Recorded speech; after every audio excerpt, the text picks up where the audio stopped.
Good morning. Hi, Kitty. Morning.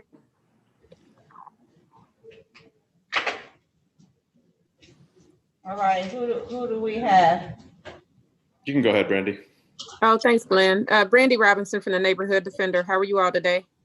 Good.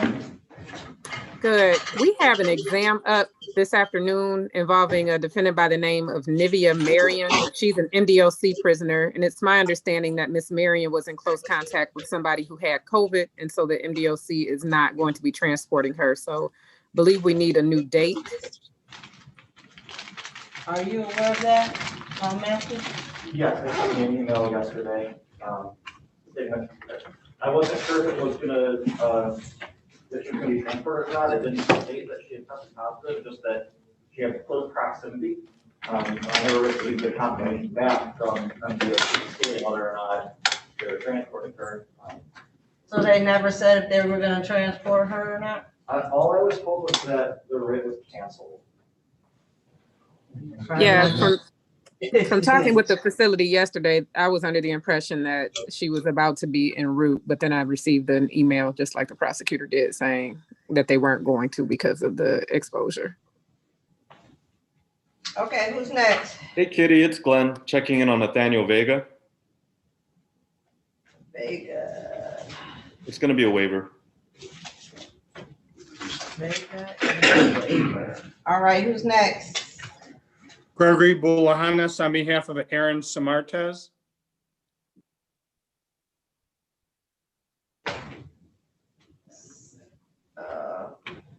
That's a Did you get a report, Counselor? No, in fact, I think we got a letter stating that they did not have a bed for him yet. And that what they did is when my client went in to report there, they turned him away and said that he left the information of where he's at with the facility, and they're supposed to contact him when a bed became available. Okay, all right. So that's what the problem is right now. I think the prosecutor probably got the same letter. Okay, who's next? Checking I did in. not receive that letter, but Antonio Hicks. I'm ready on Antonio Hicks. It's a waiver. This is Rick Nelson. Antonio Hicks. No, you have co-counsel? Yes, I think I saw her on too. Try it one more time. Is that on 9 o'clock? Except for 9:30, but we're ready. What do you mean you're ready? You ready to hold? No, waive. We're waiving. Oh, Hicks is waiving. I was informed that both defendants were holding on that case. Oh, okay, thank you, By Matthew. both counsel. Okay, thank you.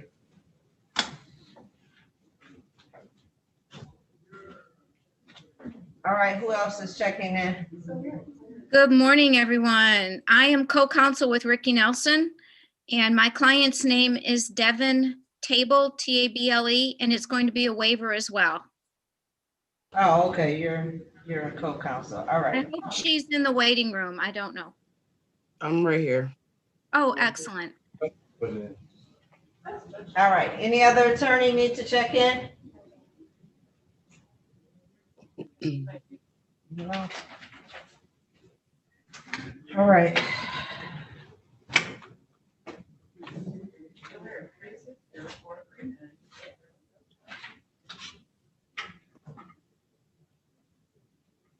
So on, oh, that's yours. So Marion is yours, right? Matt? Marion, last name Marion? Yes. Ryan? Yes, I.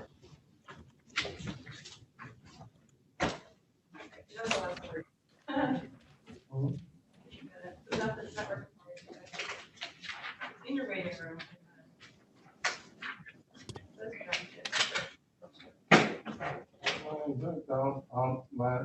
My waiting room is not enabled. Well, that's how I was sitting. No, it means it's not on. No. How do we get on? That's why I was sitting there. But anyhow, I got out of it, and it's okay, I'm trying to reach next, but it's not connected. Okay.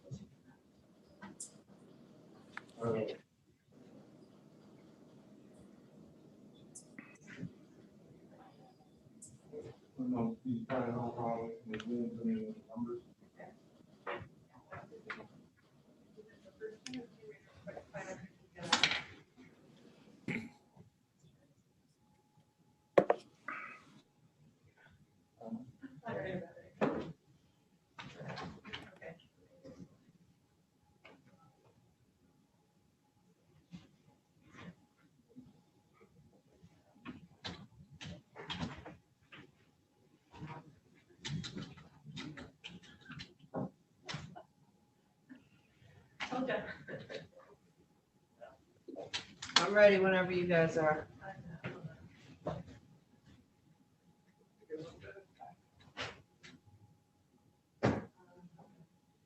do we get a date on that?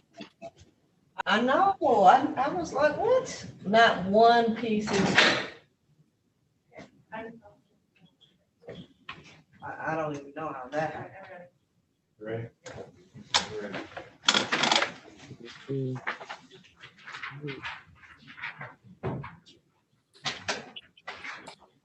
Call case for 2062382, the people of the state of Michigan versus Navia Marion. Defendant is charged with count 1, assault with a dangerous weapon, felonious assault, count 2, assault or assault and battery. This matter is scheduled for an examination. Sure, Matthew Stoll, on behalf of the people, PA 3356. And good morning, Judge Brandy Robinson from the Neighborhood Defender Service. My P number is 66895. I am here on behalf of Nivea Marion, who is in NDOC custody, is not present physically or by Zoom. I would ask the court to allow me to waive her presence for purposes of this adjournment request. For a waiver of appearance for the purpose of this hearing?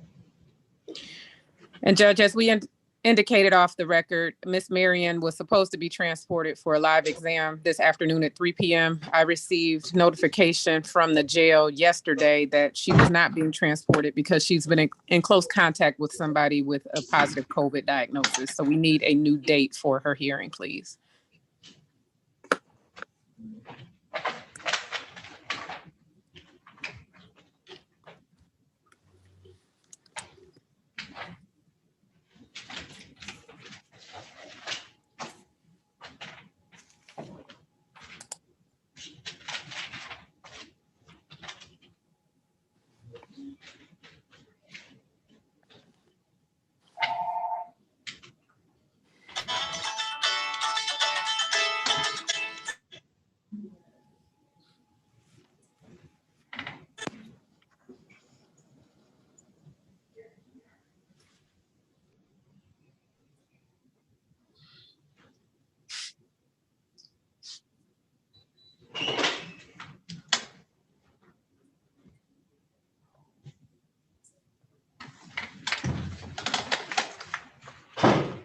This is the first one.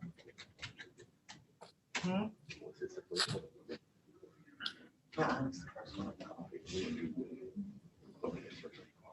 How about February 25th? At 3:15.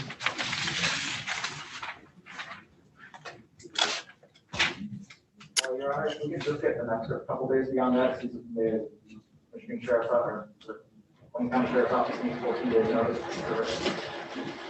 I'm sorry, I couldn't hear the prosecutor. I was stating that the Wayne County Sheriff's Office needs 14 days notice to file a new writ, so I was asking for just a little bit more time. That would be fine with me too, Judge. I have a full docket that day, if possible, maybe one day the following week. That's 16 days. Well, I just want to give a couple days leeway just in case. Even if I turn it over to them today, it's a matter of them processing it within that amount of time.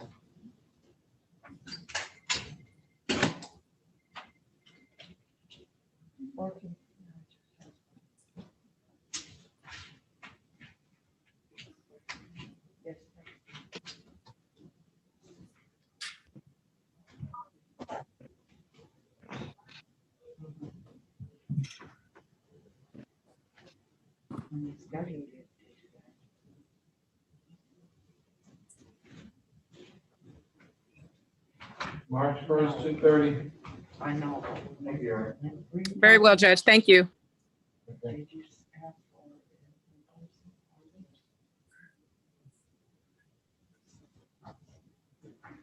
Got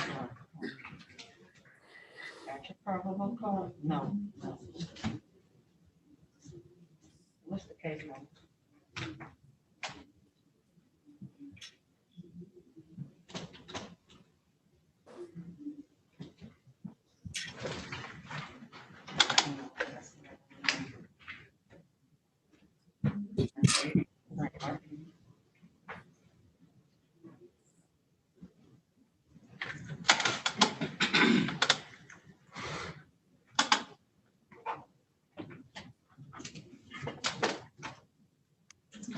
No, that's not ours.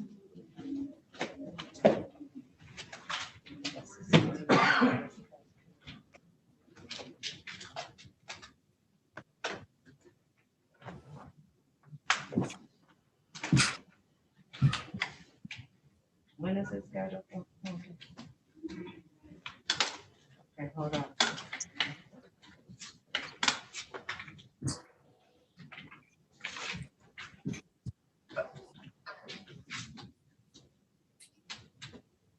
Okay.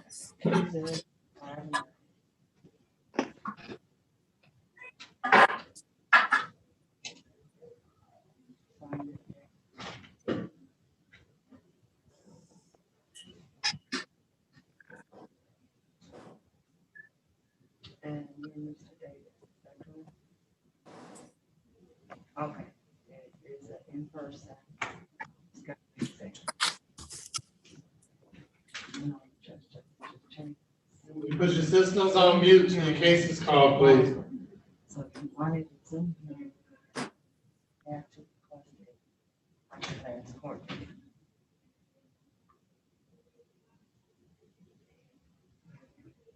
All right. Ready on Vega? Ready? Calling case number 2059812, the people of the state of Michigan versus Nathaniel Vega. Defendant is charged with count 1, weapons carrying concealed. This matter is scheduled for examination. Good morning, Your Honor. Matthew Solomon, on behalf of the people, PA 3358. Morning, Judge. Neighborhood Defender Service by Glen O, PA 3424, appearing on behalf of Mr. Vega, who's joining us by Zoom. Mr. Vega, please state your name. Nathaniel Vega. Judge, this matter was set for a preliminary examination at 11:45 a.m. I have discussed my client his statutory right to a preliminary examination and he's waiving the right at this time.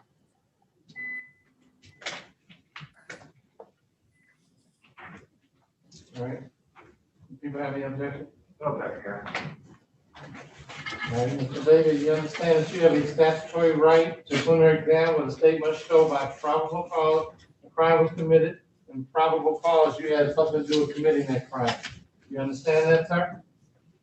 Yes, Judge. Anybody promise you anything or threaten you in any way to get you to waive your right to preliminary exam? No, sir. You waive your right freely and voluntarily after having opportunity to talk to your attorney about it. Yes. And do you have any objection to the court signing your name to the waiver form and initialing off? No, sir. Mr. O, do you have any objection to the court signing your name to the waiver form and initialing off? No objection, Judge.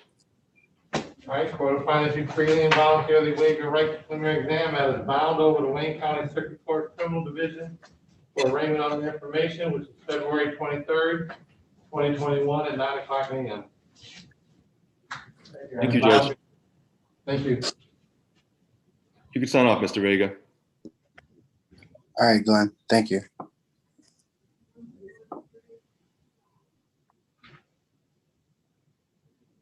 Ready on Aaron Samix.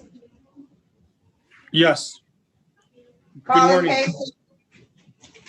case number 1755515. The people of the state of Michigan versus Aaron Samix. Defendant is charged with count 1, bank robbery, count 2, impersonating a peace officer to commit a crime. This matter is scheduled for a competency hearing.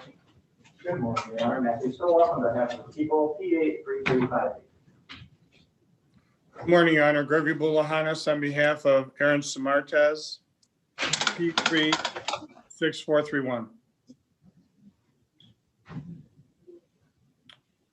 Your Honor, would you like me to indicate what information I have regarding the Mr. Samartez? Okay, we're supposed to get an updated order on competency. Yes. I did get a letter, Your Honor. I don't think the court's received it yet. I got a letter recently from Andrea Vandenberg, who's the hospital director at Walter Reuther. I do believe they sent it to the wrong courtroom. Would you like me to indicate what the letter says, Your Honor? Yes, please. Yes. It says, this letter is to advise the court that the state of Michigan hospitals are experiencing a high volume of inpatient service demands. As such, there's a delay in the scheduling of the defendant's hospital admission. Please know that the defendant will be admitted for inpatient treatment as soon as possible. We will notify the court when the defendant has been scheduled for admission. Then they have the person to reach out to, Wanda Washington Jones, and they give her phone number, office, as well as mobile. So Mr. Samartez is on bond. He went to be admitted pursuant to your court order last time, Your Honor. They refused to admit him, and they said that they would contact him directly when there's a space available.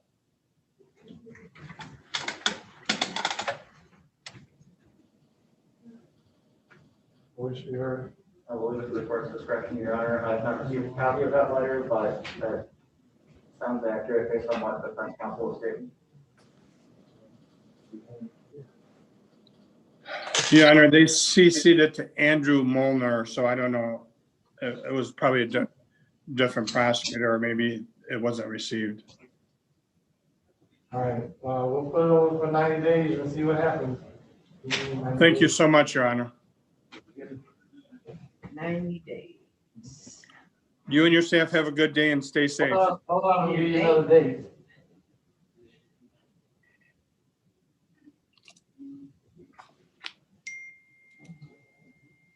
May 17th. May 17th, 2021, 8:30. Thank you, Your Honor. Thank you, Your Honor. Have a good day. All right, you too, thank you.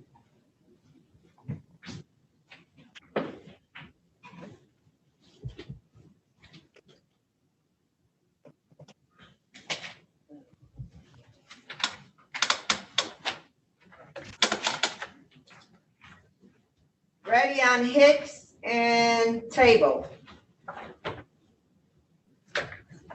Yeah. Calling case number 2059817, the people of the state of Michigan versus Antonio Hicks. Defendant is charged with count 1, weapons carrying concealed. The people of the state of Michigan versus Devin Table. Defendant number 2 is charged with count 2, weapons carrying concealed. These matters are scheduled for examination. Good one, Your Honor. Motion to go up on the National Eagle PA 3358. And good morning, Your Honor. I'm Beth Greenberg-Marr, appearing on behalf of Ms. Table, who's present on the screen. My P number is 38897. Table states, name, please. First name Devin, last name Table, T-A. Okay, Ms. Table, I don't do T-shirts in my courtroom, even on Zoom. Can you hear me? I can hear you a little bit. I said, I don't do T-shirts in my courtroom, even on Zoom. This not a T-shirt, this is a turtleneck, sir. See? It's not a T-shirt. Okay. All right, thank you. You're welcome. Good morning, Your Honor. On behalf of Ms. Table, she'd like to waive her right to a preliminary examination. It was scheduled for in-person today at 9:30. We fully discussed all her rights. Go ahead, okay, Your Honor.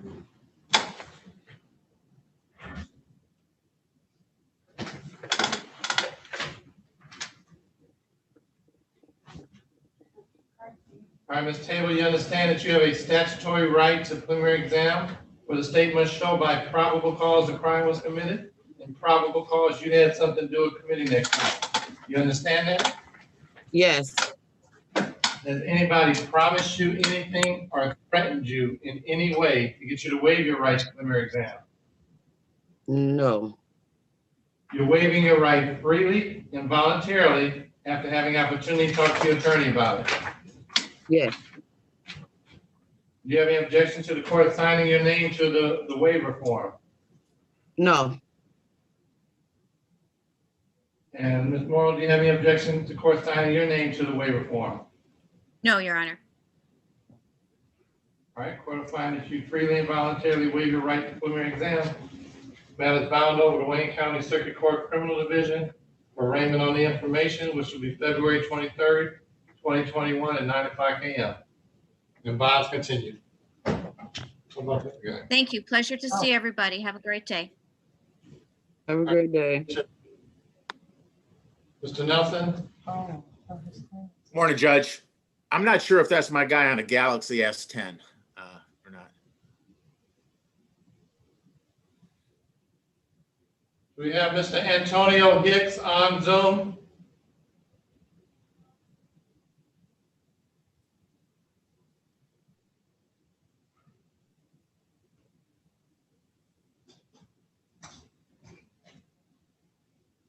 Nope. All right, we'll have to we'll recall it. Okay, Judge, thank you. I'll be All patient. right. Thank you. That's all I have right now, Judge. Oh, okay. Matthew, can I have your P number? 83358. Thank you.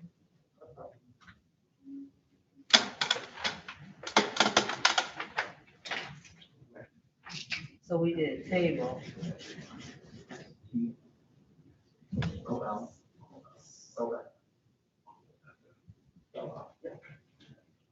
Your Honor, one of the witnesses for our 9 o'clock is here. If we don't have anything, I'm going to go speak to them really quick.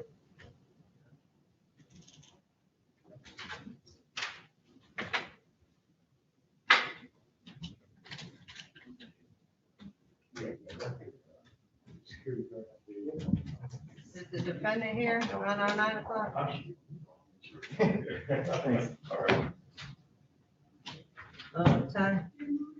Is our 9 o'clock here?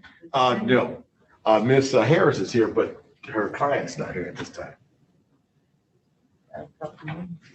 I know. You can't stop this.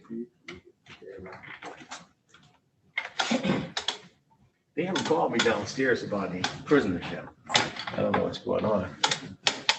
Here's a young man right here, sir. That might be him. Oh, It's Harvey Miller. Is that Mr. Miller? You're unmuted. You gotta take the mute off. It's off. It's off. Okay, what, your name is Harvey Miller? Yes. Oh, we don't even have a yeah, mill. I don't have a Harvey Miller on my docket. No, Can I help was you? here for because I was trying to go out of town, and she said she had to file a motion. Then she called me back yesterday and said I have to go to court at 9 o'clock because I was going out of town for a funeral. Oh, all right, well, we'll wait for your attorney to come on. Yes, sir. All right, thank you.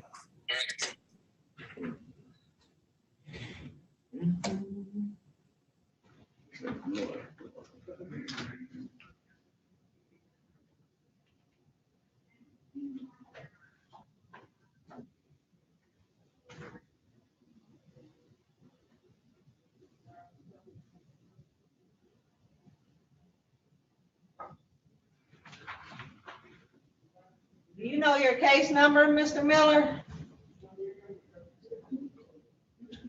No, ma'am. I was just about to call her now.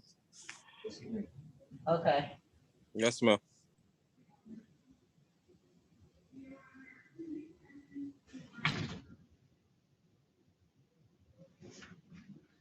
Nelson, is that your client?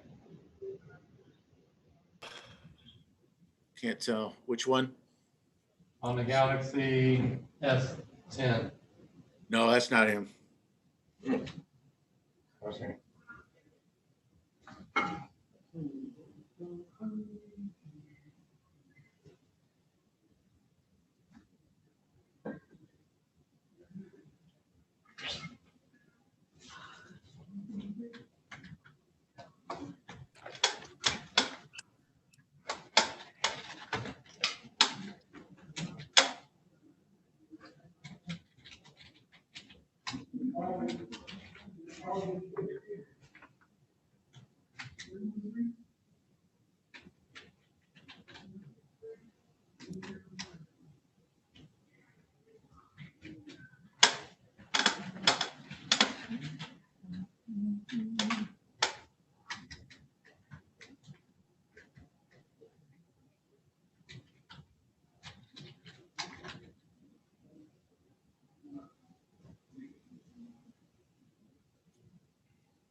285. That's cool. Are you playing? Sometime. Yeah, I know that our 9 o'clock witness is here, so I know that the attorney is outside, but it's kind of. How you work it?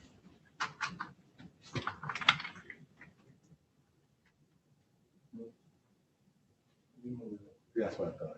Yeah. Oh. Some new people there.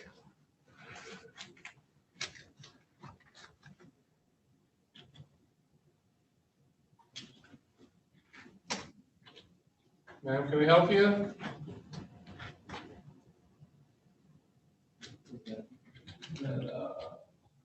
Esquire. Ms. Rippey? Yes, I'm here on Harvey Miller. This is a motion to travel. Do you have the case number? Yes, it's 2005740401. And you said this was a motion? Yeah, she's, Motion to leave the state.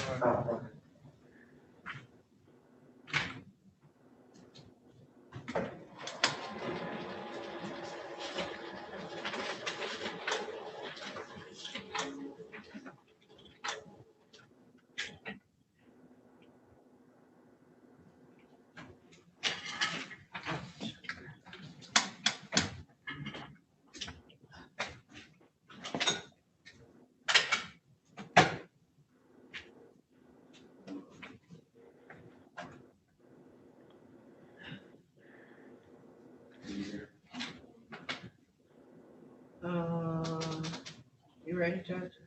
Yeah.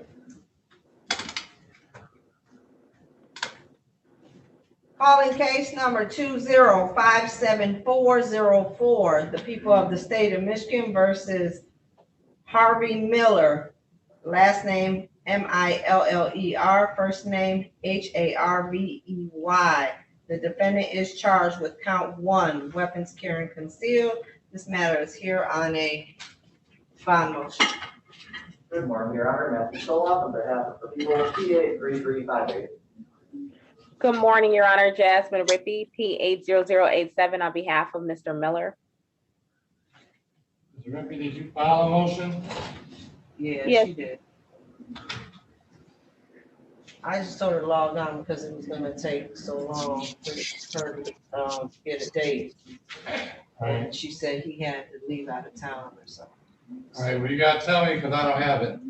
Okay, Your Honor, Mr. Miller's paternal grandmother passed and the funeral is this week in Atlanta, Georgia. So he's asking for permission to travel to Atlanta from February 11th through the 13th to attend the funeral. Court's discretion, Your Honor. Court's gonna grant the motion, allow the defendant to travel out of state. I have a- Oh, you wanted to, I didn't know if you wanted her to do an order or.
All right.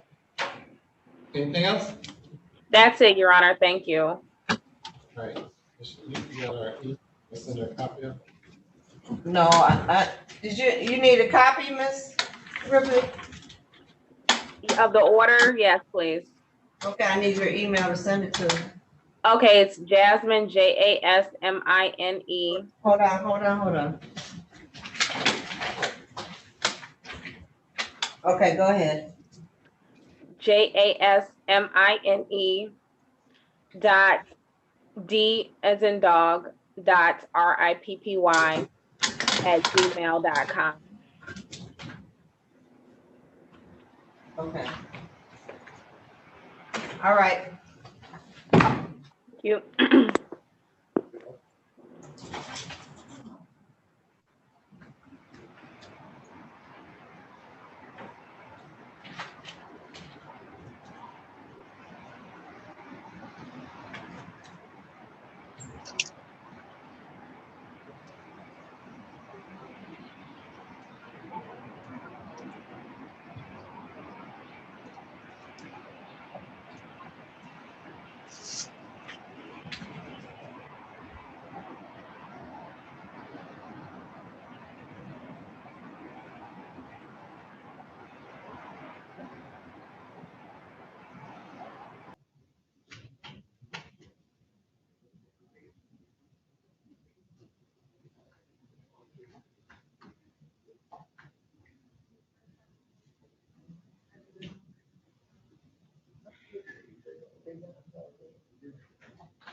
Good morning, Counselor.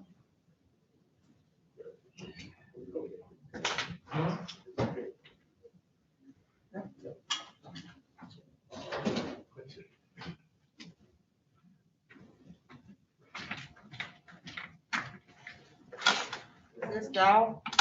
Yes. Sydney. Sydney Dow. No client? I apologize.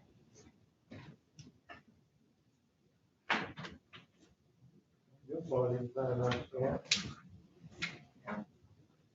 You do what you can do. I texted him, originally he told me he was on the freeway. This morning? I texted him yesterday, I texted him again this morning, to make sure he was properly attired. He was fine. I hope he's okay. He was on the freeway, I believe at 8:53 was the last number. He's not bad. I think he can go a little bit after the road conditions. Yes, it was.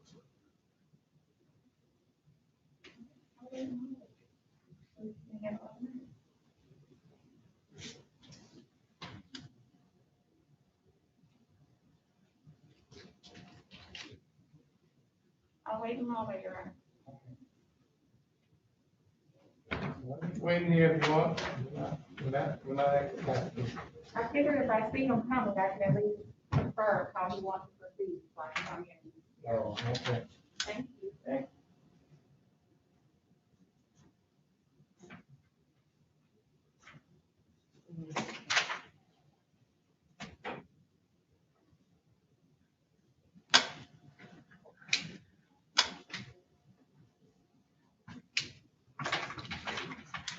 Still no Mr. Hicks.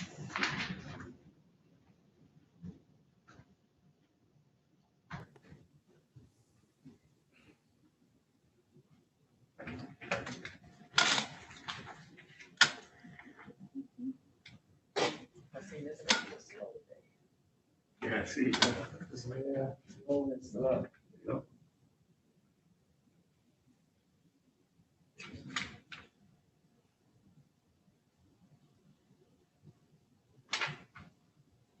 I see what's happening now.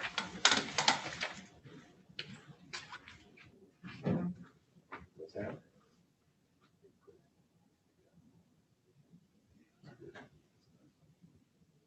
Yeah. By the time they hear, you hear something. Mhm.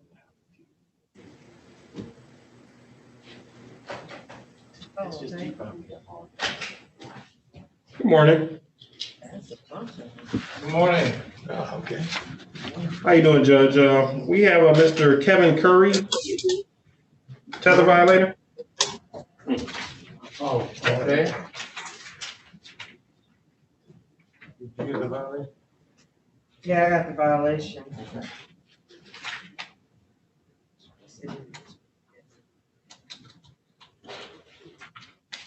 All right, we're gonna contact his attorney and see if we can get him on now. Okay, I'll get him. All right, thank you. No problem.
Good morning, Your Honor.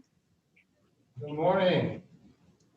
Can I put in a request to your prosecutor? Is your prosecutor ready?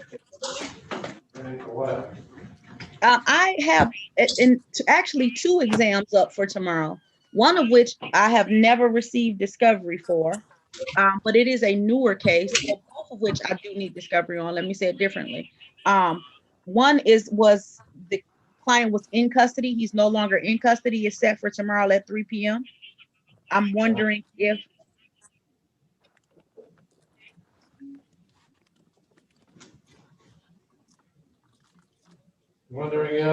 I'm wondering if the prosecutor has the ability to send that email to me. Mr. Moody is the courtroom prosecutor for tomorrow. He has the name of your client, so I can shoot him a text right now and let him know. Okay. So one is Victor Barrett. It's set for 3 p.m. tomorrow.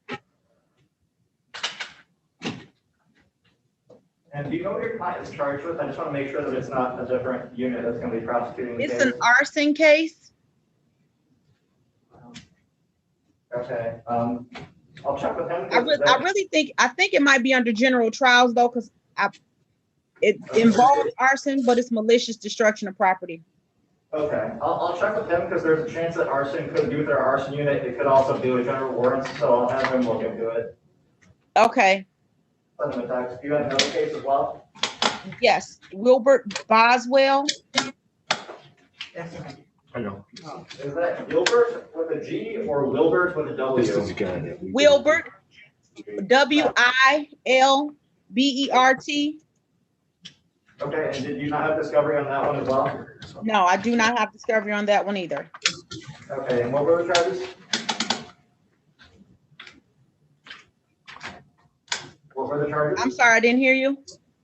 What were the charges? Oh, that charge is armed robbery. Okay, that would be us.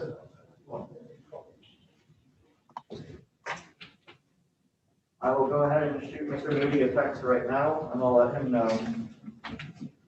And what's your name? Phyllis Gayton Robinson. Oh. No, I know who you are. I just couldn't see on the screen.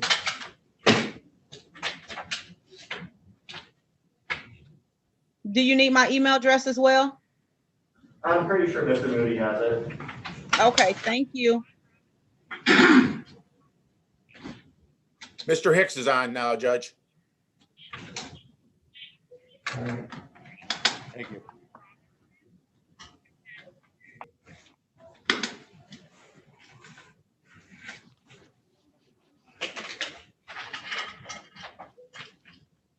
All right, we ready on Hicks?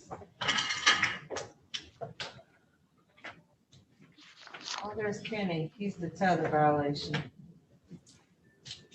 Calling case number.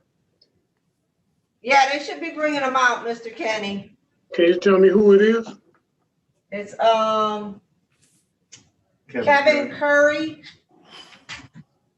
Okay, You need the case number? no, thank you. Do you need me to send you the violation? I appreciate it.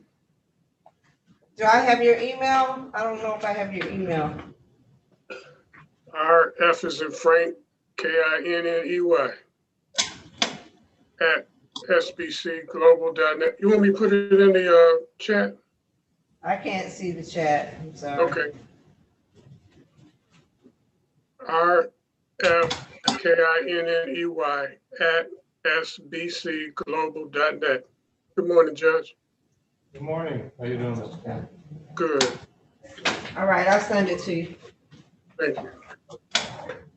Calling case number 2059817, the people of the state of Michigan versus Antonio Hicks. Defendant number 1 is charged with count 1, weapons carrying concealed. This matter is scheduled for examination. Good morning, Your Honor. Matthew Soloff on behalf of the people, PA3358. Likewise, Your Honor, Rick Nelson, good morning to you and your staff. Mr. Hicks has been apprised of his right to exam freely and voluntarily, which is to waive his exam. Mr. Hicks, say your name.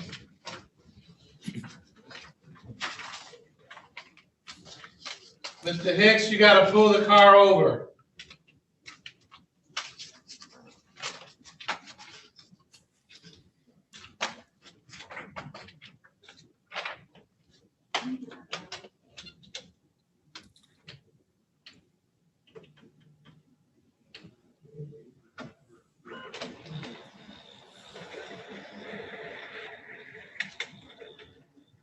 Mr. Hicks?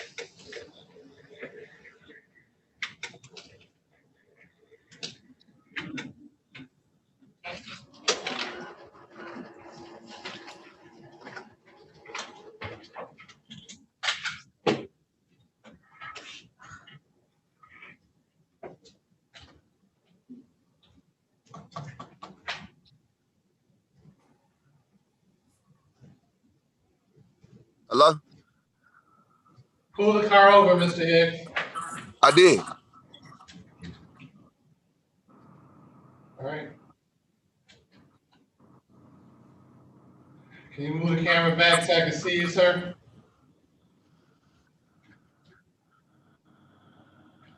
Mr. Hicks, I don't do sweats or t-shirts in my courtroom. I'm trying to hurry up home and change my shirt. I'm right around the corner.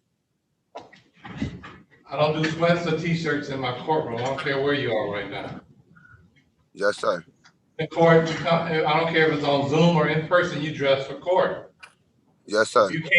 You can't dress for court, I'm gonna dress you, which means I send you to Wayne County Jail. They put you in greens. I don't think you wanna wear that, do you? No, sir. All right. Mr. Nelson, this is a waiver, correct? That's correct, Judge. All right, any objection? Okay, Your Honor. All right, Mr. Hicks, you understand that you have a statutory right to a preliminary exam where the state must show by probable cause that a crime was committed and probable cause you had something to do with committing that crime. You understand that? Yes, sir. Anybody promise you anything or threaten you in any way to get you to waive your right to preliminary exam? No, sir. You're waiving your right freely and voluntarily after having opportunity to talk to your attorney about it. Yes, sir. Do you have an objection to the court signing your name to the waiver form and initialing off? No, sir. Mr. Nelson, do you have any objection to the court signing your name to the waiver form and initialing off? No, Your No, Honor. sir. All right, court will find that you freely and voluntarily waive your right to the preliminary exam. Got to be bound over to Wayne County Circuit Court Criminal Division for arraignment on the information, which will be February 23rd, 21 at 9:00 a.m. Thank you, Judge. Have a good day, you and your staff. All right, you too. Lives continue. See you, Todd.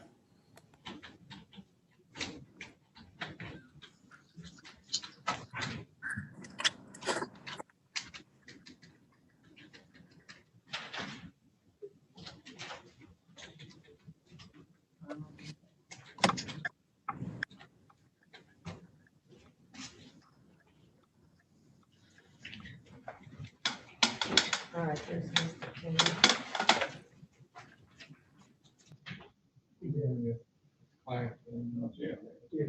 Yeah. Send Mr. King a copy of the, Yeah, did you get it, Mr. Kenny?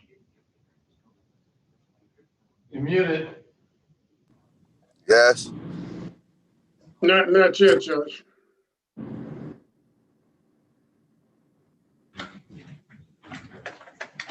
You can sign off, Mr. Hicks. All right, sir. All right. It's safe now. Says he went through, that's 3 minutes ago.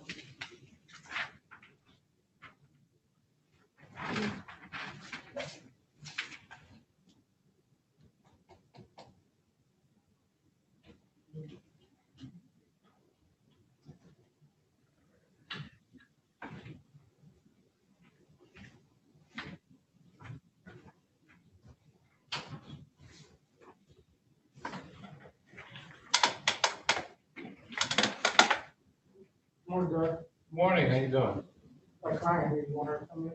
Did you want to look at the violation, Judge? Yeah.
Kenny, I need to put you in a breakout room with your client. I can hear you. You're muted. I appreciate it. Yes, sir. All right.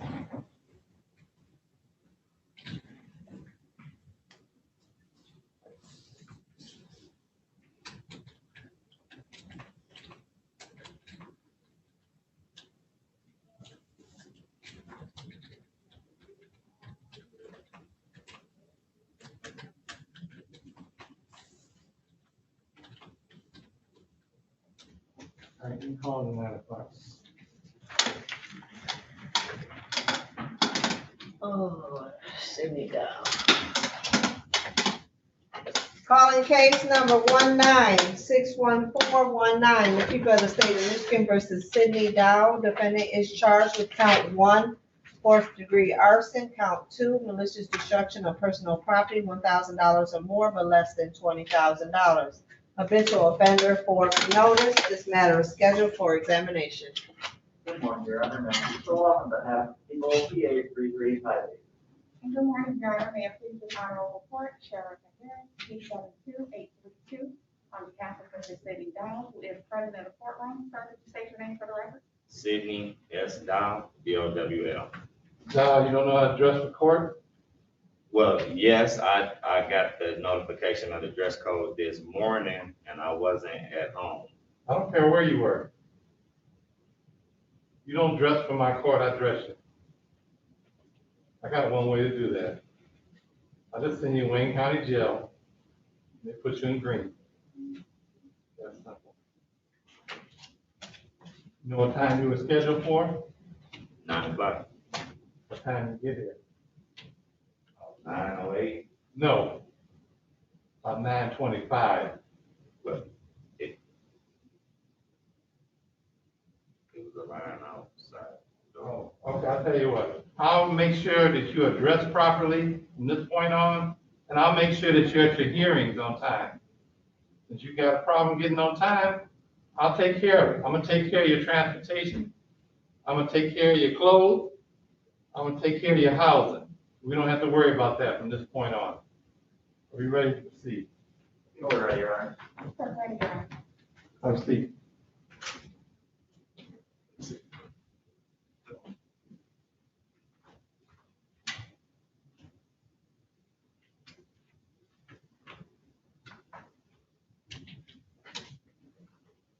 Any preliminary issues? Your Honor, people would request a mutual sequestration of any and all witnesses with an exception for the officer in charge, who I do not know if they are here at this time. Officers? Did Officer Jonathan Hall check in? Yes, you did. All right, any other witnesses testifying today at trial or any future hearing must be the courtroom or be denied if the testimony. The exception to the officer in charge. You call your first witness. Thank you, Your Honor. This round of people call Stephanie Waver.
I was up for Officer Stronger.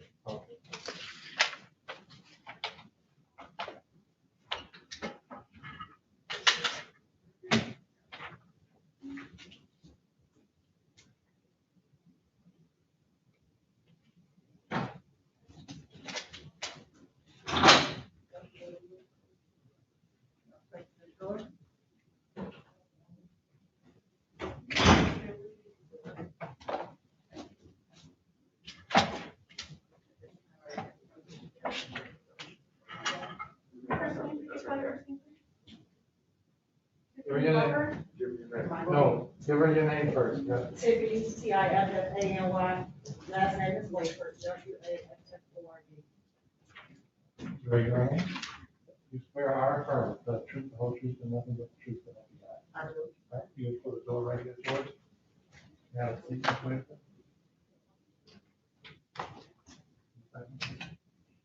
All right, Ms. Whitaker, you're gonna be asked a series of questions.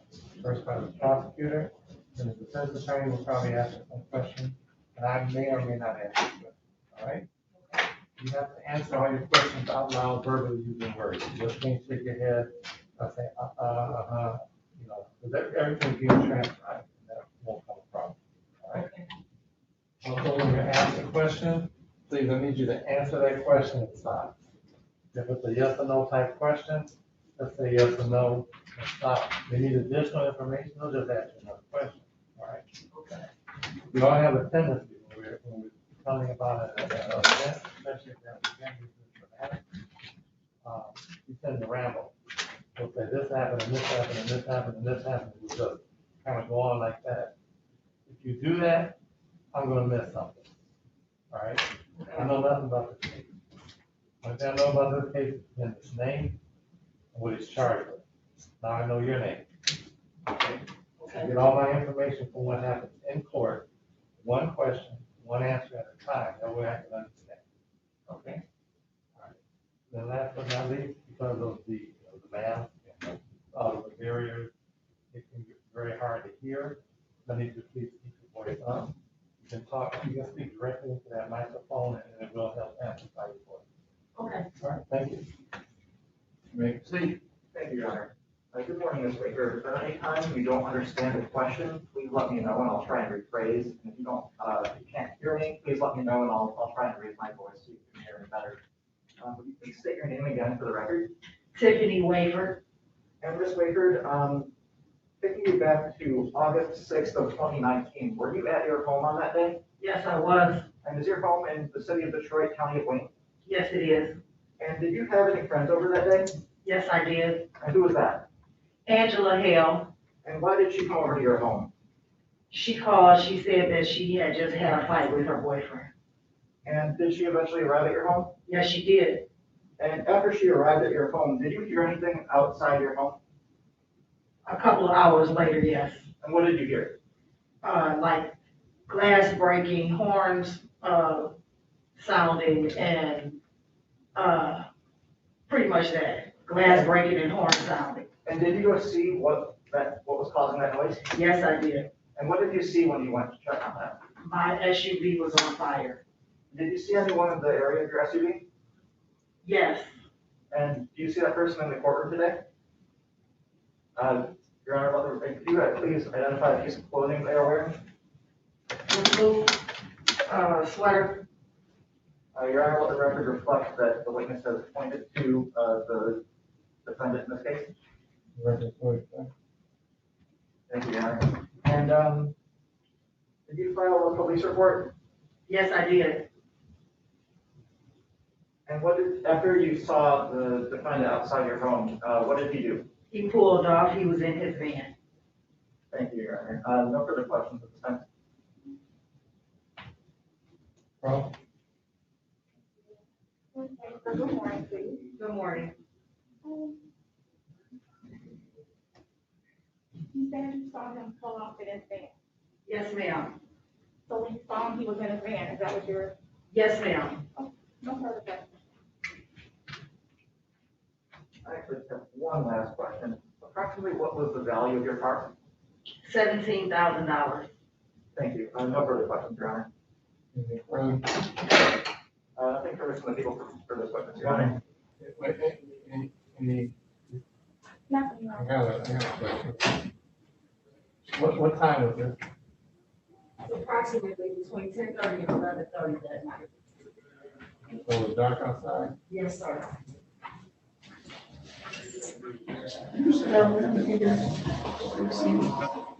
Yes, I have a backlight on at my home and a front porch light as well as my house sits in front of a street light And where was your car? in the driveway. And when you went out to look, was there anybody else outside? No.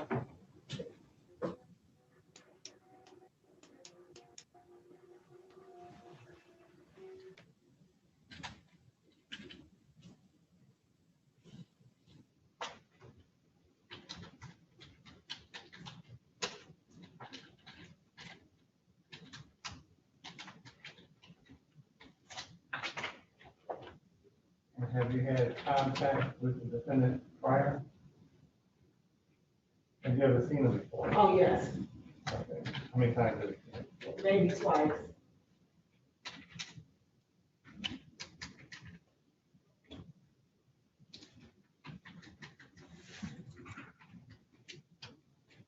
Any questions, Lisa Marcus? Nothing from the people, Your Honor. Thank you. Nothing. I thank you, Matthew.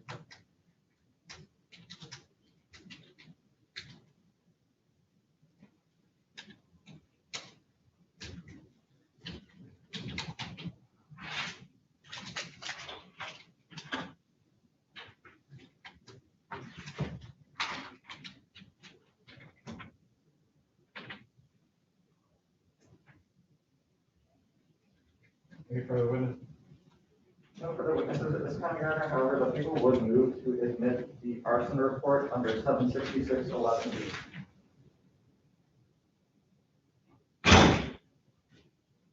Any objection?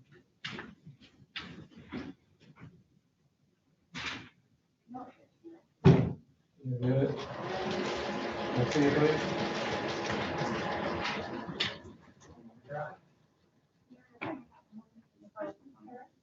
I'm sorry, Your Honor, if I can have a moment to confer with my client.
Yeah. Thank you. All right, defense, any witnesses? No, Your Honor. Motion. Your Honor, this time I think we'll move for a bind over. We will reserve for rebuttal. Yeah.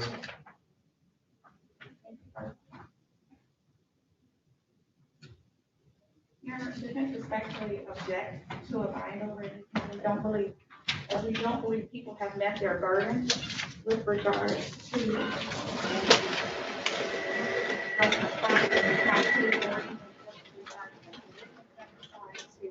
hearing glass breaking and hearing horns blow. And that when she saw the defendant, she was in the car. She did not see him do these things. She does not know who did these things because she's indicating it's 10:30, between 10:30 and 11:30 at night, and she sees him drive off in his van. I don't believe people have met their burden with object. Yeah, the people would respectfully disagree and respectfully request a bind over. We heard testimony that she did not see anyone else in the vicinity that is, that she identified the defendant as being in the immediate proximity of the damage being dealt. She identified the defendant as the one in the area. We would request a bind over, and this is a matter for a hearing. All right, court having heard testimony, argument finds as follows. Court heard from a witness, Tiffany Wakeberg, that on August 6, 2019, she was at her home in Detroit, that a friend of her, Angela Hill, came over. She had a fight with her boyfriend. That shortly after her arriving, she heard glass breaking and heard the horn blowing. That she looked out and saw her SUV on fire and saw the defendant. The defendant then was in his van and he pulled off. The van was valued at approximately the SUV was valued at approximately $17,000. This happened between 10:30 and 11 o'clock. She had a front porch, a back light, and a street light right at her house. She was able to see. There was no one else outside that she had seen the defendant before. Also, according to the arson report, the arson report said that the vehicle was on fire in the back of her yard, towards the back of her house. So she looks outside and sees her car on fire and sees the defendant right there. That's the back of her house. The court can imply or infer that he's the one that started the fire. That's what I'm doing in this case. The court finds that the felony enumerating the complaint warrant did in fact occur in the city of Detroit, probable cause to discharge this defendant. You download the Wayne County Circuit Court criminal division for rating on the information. Give you that in a minute, because I'm about to address the bond.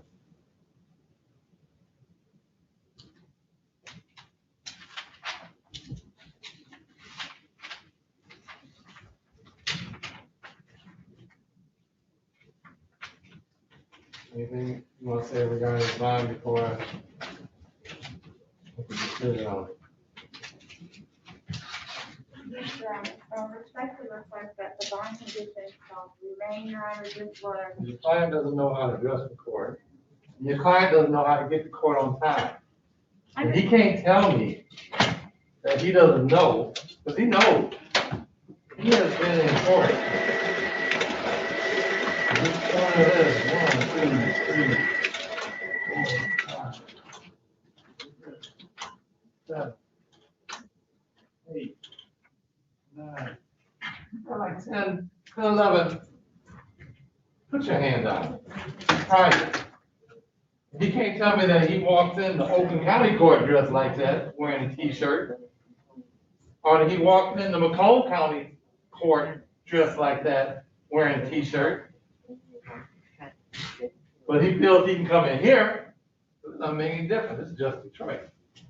And respectfully, Your Honor, I totally understand the court. However, with regards to this instance, I did text him this morning prior to court. I do know that he comes from a great distance to get to court. So I don't care where he comes from.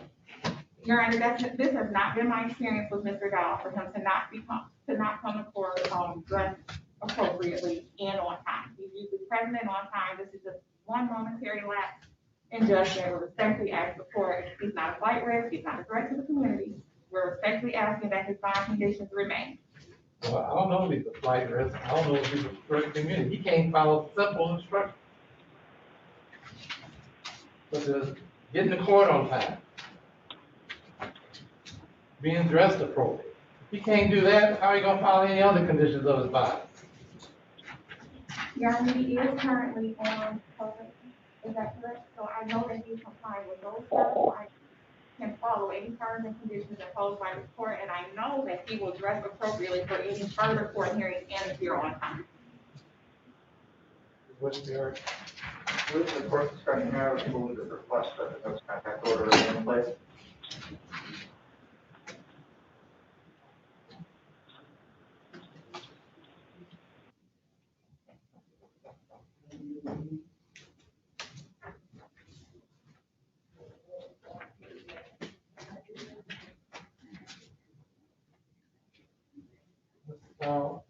Yes, Your Honor. I'm very sorry. I'm not asking you to apologize. I just need you to listen. I asked you a question and you answer my question. Besides that, you really don't need to say anything. Everybody thinks they can talk their way out of everything. What happens, they start opening their mouth and it makes it much worse. Much worse.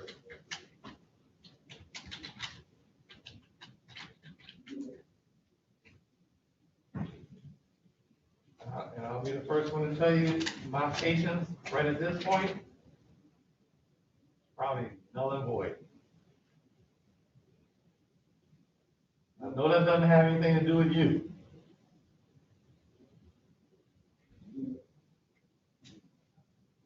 I'm just being perfectly honest. You want me to respect you, right, sir? Yes, sir. Yeah, well, I want the same thing. I want my respect. Problem is, you don't give me my respect, I'll take it. If I have to take it, it don't work well for you, does it? And you can't tell me that you go out in the Oakland County, because you've been out there before, Oakland County Circuit, Home County Circuit, and you go dressed like that. No, you don't. You can't even get dressed like that.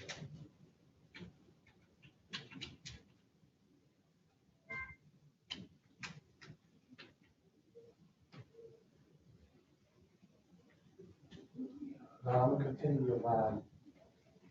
I have no contact with the complaining witness. Understand that? Yes, sir. Understand what no contact means? Yes, sir. You can't contact. You can't have anybody else contact. It's a person, my telephone, that's email, paper. Twitter, whatever. You can't put anything about this on social media. You understand that? Yes, sir. All right, date's gonna be February 23rd, 9 o'clock. Thank you, Your Honor. Thank you, Your Honor.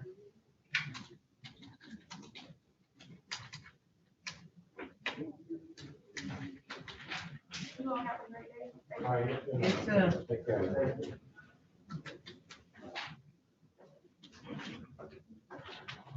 Mr. Kenny is ready. Oh, okay. Where he was. Is he still in there? Huh? I don't see him. Oh, there.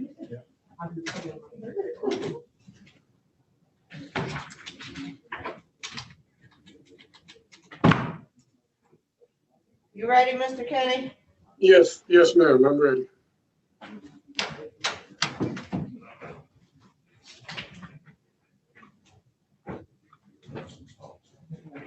Calling case number 2059060, the people of the state of Michigan versus Kevin Curry. The defendant is charged with count 1, safe breaking, count 2, burglar's tools possession. This matter is here on a tether violation. Good morning, Your Honor. Matthew Stillwell on behalf of the people, P83358. Good morning, Your Honor. Robert Kenny appeared on behalf of Mr. Curry, P35842. All right. Kenny, what we doing? You admitting his violation or what? He's admitting it with explanation, if I may. Well, let me do the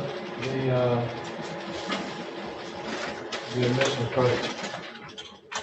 Mr. Curry, state your name for the record, please.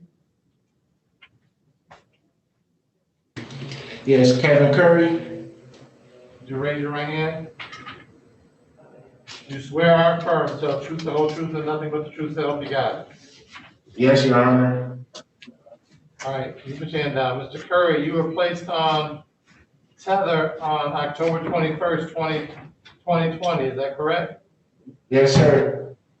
You agreed to, given the rules and regulations of the tether program, is that correct? Yes, sir.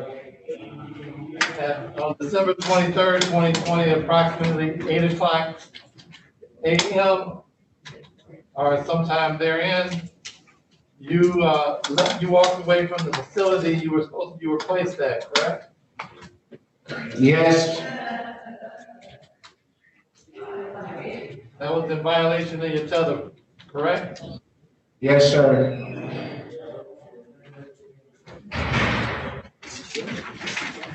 All right, satisfied? Satisfied, Mr. King? Yes. Okay. You can explain anything else you want. Go ahead. Your Honor, he has had some difficulties with his family. His father moved and left him at the home where he was. And that has been a constant problem for him. No phones, no nothing. I think that he intended to try to seek employment, a place to stay where he didn't have to be in that facility. But he apologizes.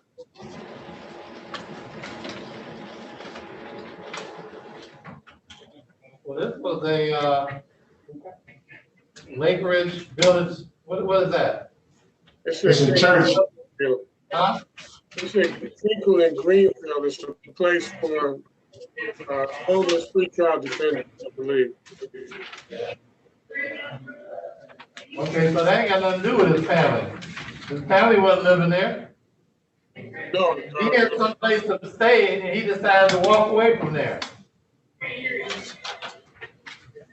I mean, that's the bottom line. It ain't got nothing to do with his family, whether or not his family wanted him to, they say, obviously there's some issues there. Okay, but he still had an alternative. And he walked away from that.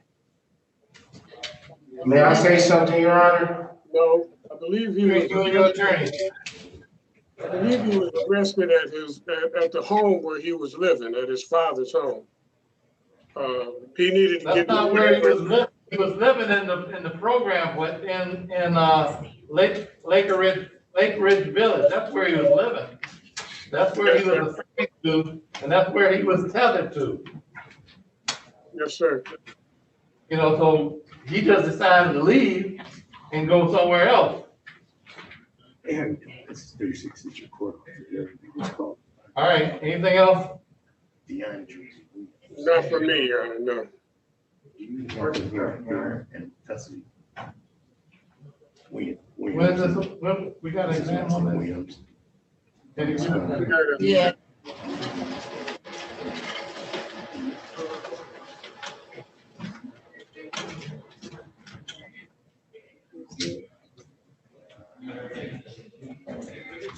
That's 12/4/20. Oh, July 1st. Yeah. I won. He's on the grid. Right, so he coming here to court. He's at Sunday. No way. All right, mine says 10,000, 10% with GPS tether. 10,000, 10%. Yep, 10,000, 10%. Yes, sir. Yeah.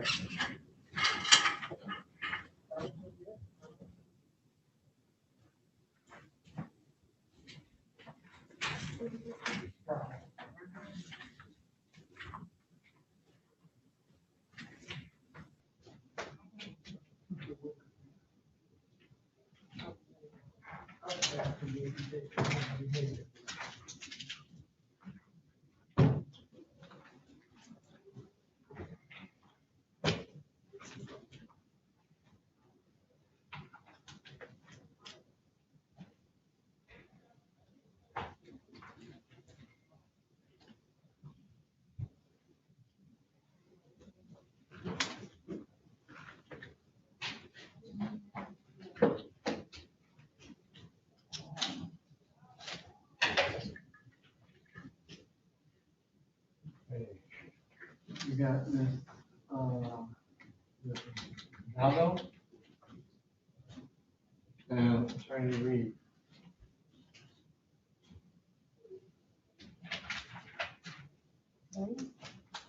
Mr. Reed? Mr. Reed is at 10 o'clock. Ms. Valdo? Hi, Judge. I have an 11 a.m. exam, and I just need to request an adjournment. So I wasn't sure if I should do that now or come back at 11. Where's your defendant? That's the thing. I have not had contact with him yet, and I also don't have digital discovery. Nope, I'm not adjourned then. Okay. Thank you, Judge. So, you either show up or you can come on Zoom if you don't think you're gonna be here, but we're doing it at 11. Okay, sounds good. Thank you. All right. This is Attorney Reed, Your Honor. I had one at 10 o'clock and I had the same concerns that Mallory has. I have no contact with my client, but I know the court is very precise and I know what the court is going to do. So we are prepared for the court's ruling. All right. Thank you. Well, we give them a couple of minutes. It's not set till 10, so. Yes, sir. How you been, man? I've been doing pretty good, man. That was terrible with Cliff, huh? Yeah. I know, it's real sad. So I'm still hanging in there. I got my first virus shot. I got my second one scheduled for the 25th this month. I don't have a third arm, so I'm all right. Yeah, I reluctantly took my first one. I know. I go 26 for my second one. I am. I'm the day before you. I did have some symptoms, you know. I did get the cramping in my body for like 24 hours. After that, I was okay. Well, luckily, thank God, I didn't have any. That's good. More excited to go get a shot. Huh? I know that I'm more excited to go get a shot. Oh, man, I don't trust the No. government. What can we do, Your Honor? I don't know. What can you say? What's the alternative? I could turn That's what around I'm and saying. I can't see my family. It's a different scale. Yeah, it's like. Did you have DeAndre Williams in here? Where's that? Is that your case? what? DeAndre Williams. that your case? I believe that's, Thomas, I believe one case. But you've been doing well otherwise, Your Honor? Yeah. Good. Got no big complaints, Yeah, although one is homicide, one's. everybody, you know, all the stuff that's. Oh, it's too hard to hear you now. There's too much stuff going on. Car. You can go to your car. Okay. All the stuff with, You said. Judge Humphreys, And they're both aware of Judge today's Miller, and Cliff. I'm trying to. Right. I'm, I'm reassessing Do I have it? what I want to do. I know. I agree. And then Warren, remember Warren, don't forget Warren. Huh? I said, don't forget Warren. You know, he passed away too, so. Warren, Benny, I mean, it's so many. Okay. It is a lot.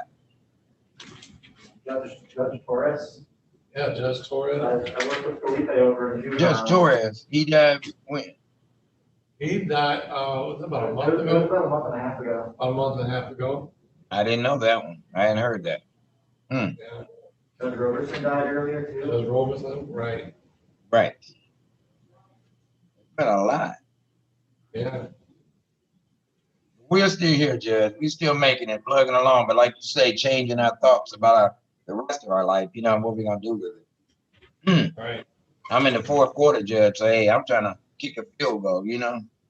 Hey, I'm right there with you. I was looking at one for here. No, he's the leader.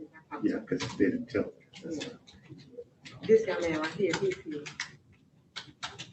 I don't know how you do it. But I can't stay home and watch Ellen every day, Judge. I can't do it. I can't do it. I can't do that either. That's why I'm gonna go check again. I didn't see that. you Check know, this is I'm attorney's. gonna talk to you about that before, but I'm looking at moving Lewis property.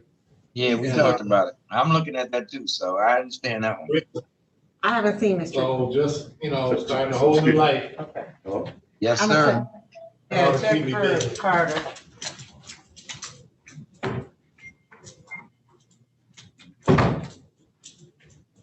Your Honor, Judge Schwartz says hi. Judge Schwartz says hi. Oh, okay. Jeff Schwartz. Talking to him yesterday. Oh. See, I'm trying to say hi. Haven't seen Jeff in a while.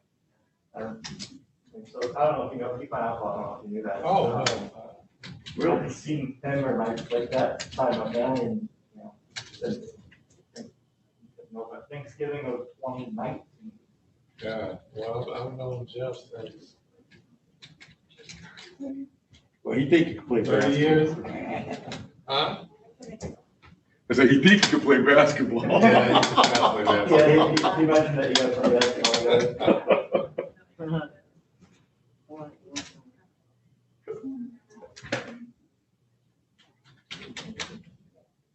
Maybe I can play football since Kansas City could.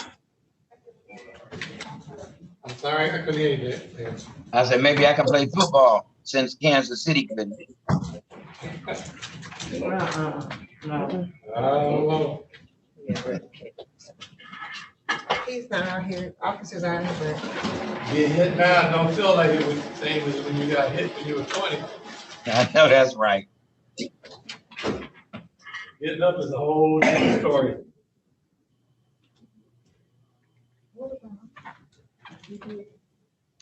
Yellow, all those people did.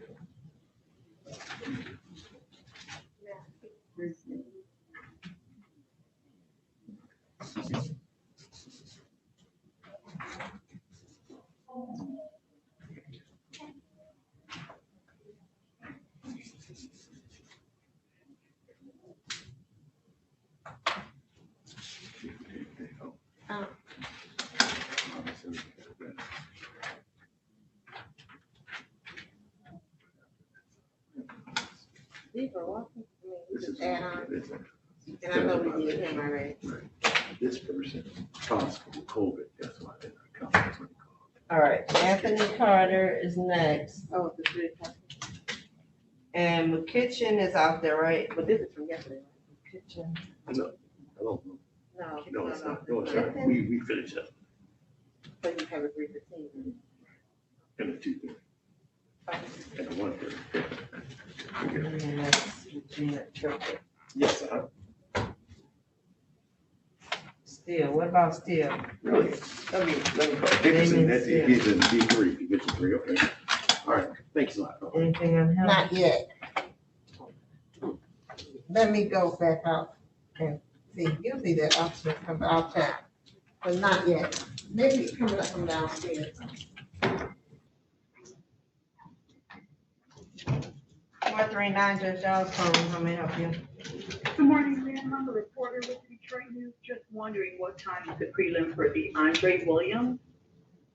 The Andre Williams. Yeah, it's in the sheriff. 1:30. 1:30. 1:30? Yes. And do I need the Zoom information or just look on YouTube? I can't give you Zoom information. You can look on YouTube. Okay, thank you so much. You're welcome. Bye.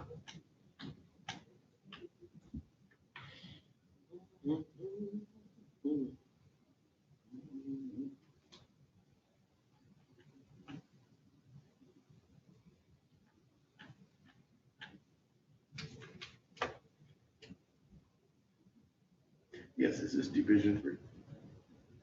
Okay, hey, how you doing? It's Officer, what you call yourself? Officer who, Townsend? This is Officer Deer, 36th District. All right, what's the phone? Hold up. So, Thomas, hey. What's up? Mr. McKeaton said that he talked to Miss Triplett, and she said she was walking DeAndre. this way. Okay. And then Williams. nothing on Steele as of yet. They say he was over But there. the prosecutor was like, the witness said, so the last time he never. And I was wondering, is he coming here? They say What, someone said he was on right out to Steele? the agency. Oh. What's up with that? Hmm? No, they say he's there in Is Division that, 3. Is he here? Reginald's case? Yes. Okay. He outside. I'm sorry, say it again? Okay, cool. Yeah, yeah. Mhm. He's not here. Do you know where he's at? And then the Marion case at 3:00, so that one is, we adjourned until. Yeah, we already adjourned that one. Adjourned that one, okay. Yeah, up here. Division 1 said he was over at Division 3. There's And- potential. Yeah, he said Huh? that. 439, Judge Giles for. I don't know. You tell me, I'm This trying to is her. figure out where he's at. This He's not here. Wayne County, how you doing? His Good, name how is are you? Williams. Good. W-I-L-L-I. You guys had DeAndre Williams on the schedule today? Yes. You need to coordinate, do you know who Miss Hearn is? She does her writs for us here? No. You talking about Miss Hearn? Yeah, Rachel Hearn. Okay. She does the writs here. Basically, DeAndre Williams is the guy that killed our one of our deputies here. They got him housed at Oakland County away from here, for obvious reasons. So when you guys are looking like, hey, this guy's court date's coming up for your senior court, send Miss Hearn a writ and she'll schedule him to get picked up the day before and he'll be ready to come see you guys in the morning. Hey, buddy. Hello? Yeah, we didn't know he was in Oakland County. Yeah, no. I'm on the phone. Hello? He's staying Let me there. Yeah. Because. I was on the phone. He's the one that killed Right one now, of our trying to deputies find a few out. months ago. Okay, so I don't understand. What are you telling me? Hello? You're not bringing him or? Yeah, we need to go get him on it. We have him out on a writ status, yeah. Yeah, he's scheduled for court today at 3:00. I mean, at 1:30. Yeah, well, yeah. But, you know, as I'm saying though, when you guys are having him court, we need to know because we have vans all over. We have to have a van go get him and bring him back, and we're kind of cutting on vans right now. Okay, normally the prosecutor does the writs. Okay, I just found out something. You was talking So- about- Let the prosecutor know. All right, thanks a They lot. gotta call Miss Hearn or something, let her All right, know. thanks a lot. All right. Then she'll schedule a pickup for him the day before. That's why he's not here. Okay, I'm sorry. Yeah, here, I'm gonna give you a number, call Miss Hearn and see if she can do it. That's her job. She does. It's 313 or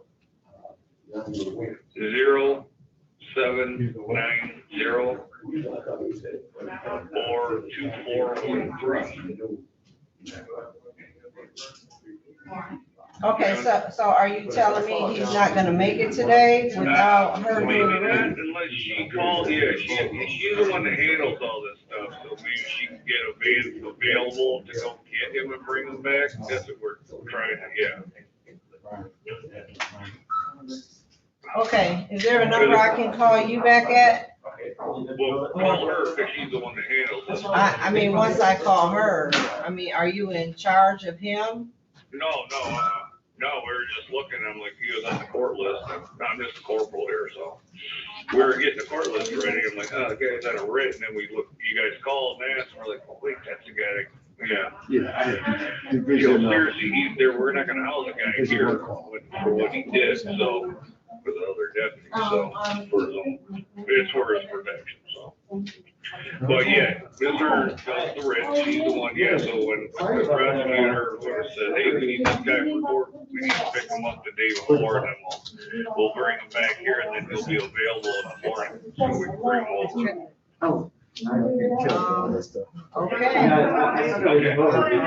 So call Miss Heard, she's the one that coordinates that stuff. All right. Okay, thank you. They're waving on Keaton. Yeah. Oh. She needs to. Yeah, we can call. Thank you.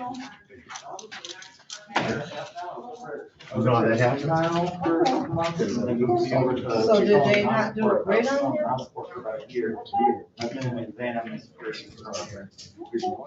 Hold on, let me call this. Ready on Anthony Carter? Calling case number 2059808. The people of the state of Michigan versus Anthony Carter. Defendant is charged with count 1, police officer assaulting, resisting, obstructing. Count 2, assault or assault and battery. This matter is scheduled for examination. Defendant has failed to appear. Good morning, Your Honor. Matthew Sola, on behalf of the people, PA3358. Good morning, Your Honor. May it please the court, Daniel Reed, P number 30965, appearing on behalf of Mr. Carter. You consent this matter proceeding by Zoom at this time, Your Honor. Mr. Carter, there with you, Mr. Reed? No, Your Honor, and I hate to say we do not know the whereabouts of Mr. Carter. We've sent letters, but we've had no communication. Your Honor, at this time, people are ready to proceed, we would request a case issue. All right, if you shall enter, any bond previously submitted shall be forfeited. New bond set, 30,000 cash. Thank you, Your Honor. We appreciate the court. Everybody stay safe. All right, you too. You too, thank you. Ready on my own.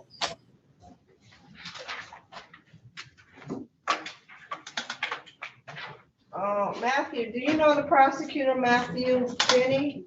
Yes, I sent him an email regarding the case yesterday. He's aware of it being today. I'm not sure if he knew the issue with the defendant being in Oakland. I didn't know that was a problem. I'm not sure if he was aware of that.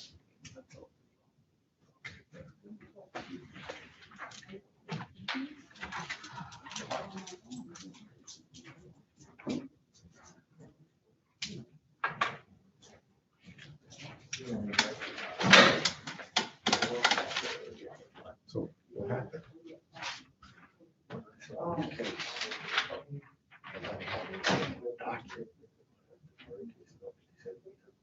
There's no one on there.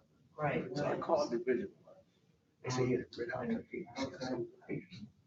So he wants to call Oakland. That's why this guy called you. Oh. Because, you know, I said, I need to know, so I can tell the judge. So now, I don't know why you don't. Yeah, unless they like.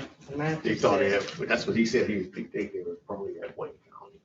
And since Yeah, they I went to mean, Wayne County, but the still. prosecutor may not have known they moved him to Oakland.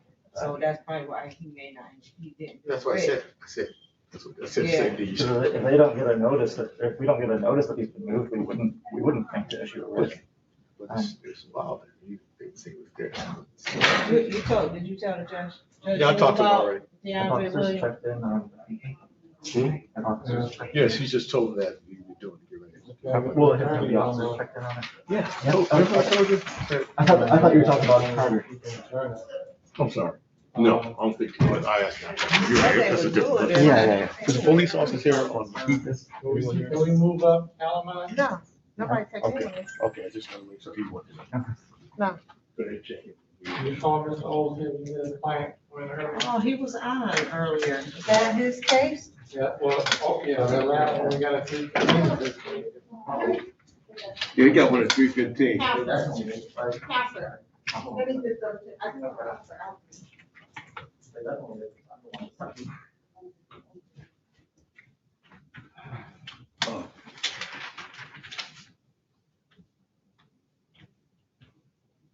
Oh, is McKitchen ready?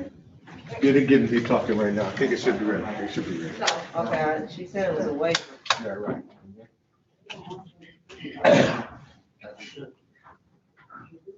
So that guy's not coming, right? Oh, okay. You ready? They're ready, Miss Kitty. Who?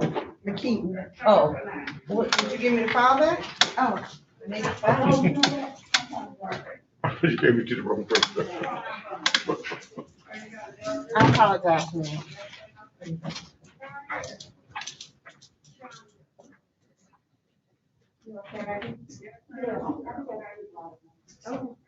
So is this not a waiver now? It's not, it's a, there's no officers. Nobody's here. Oh, okay. Calling case number 2155062, the people of the state of Michigan versus Tiana McKitchen. Defendant is charged with count 1, weapons carrying concealed. This matter is scheduled for examination. Good morning, Your Honor. Matthew Fuller, the People PA3358. Good morning, Your Honor. May it please the court, Regina Triplett, P number 69160, on behalf of fiance McKeithen, who is present. Mr. McKeithen, would you please state your name loud and clear for the record? Fiance Lamar McKeithen.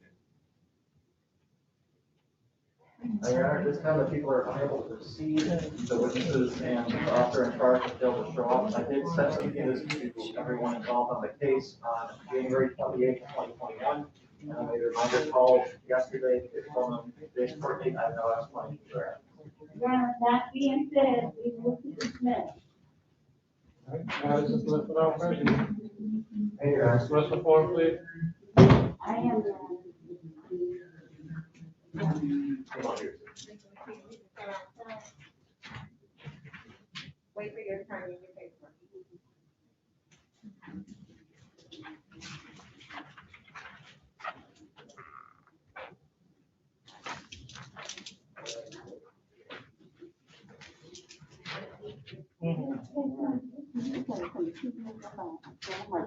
I have these.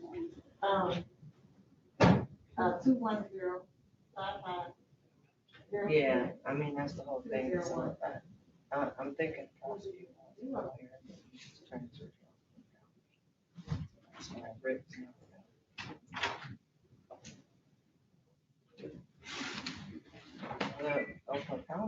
Yes, sir. Yeah, they said they need a rep from you.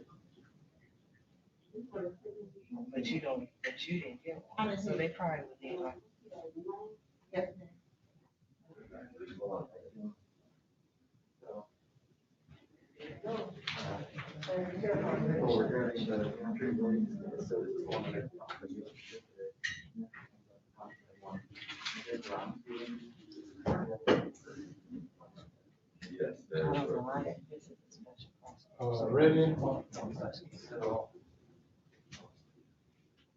Ready? Ready? Ready.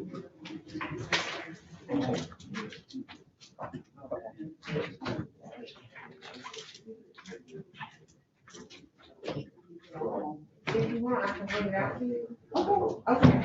And I'll bring you one for you and one for your client.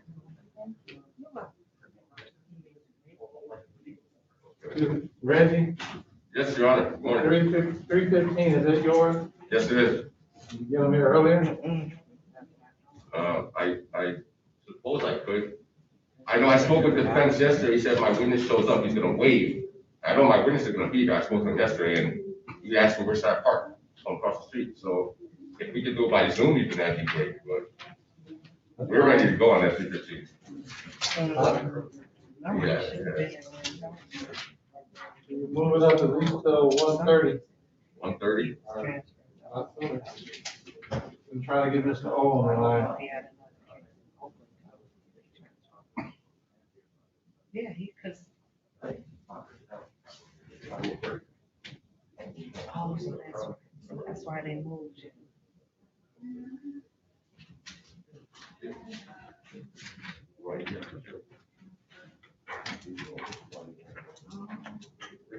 Yeah.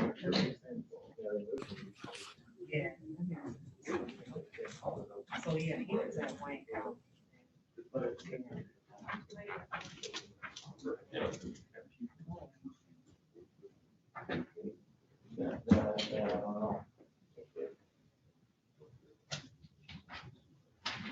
Mr. Dupree? Good morning, Your Honor. Good morning. What do you have? I don't have anything up today. I was just hoping to see who's currently assigned as the prosecutor for the courtroom.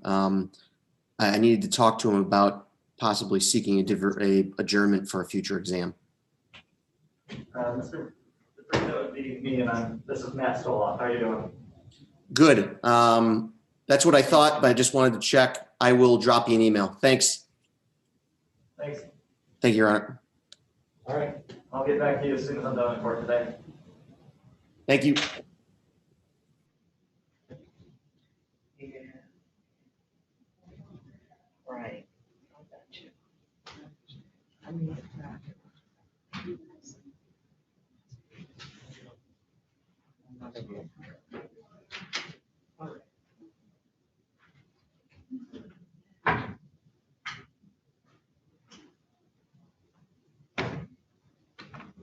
okay. All right, thank you, sir.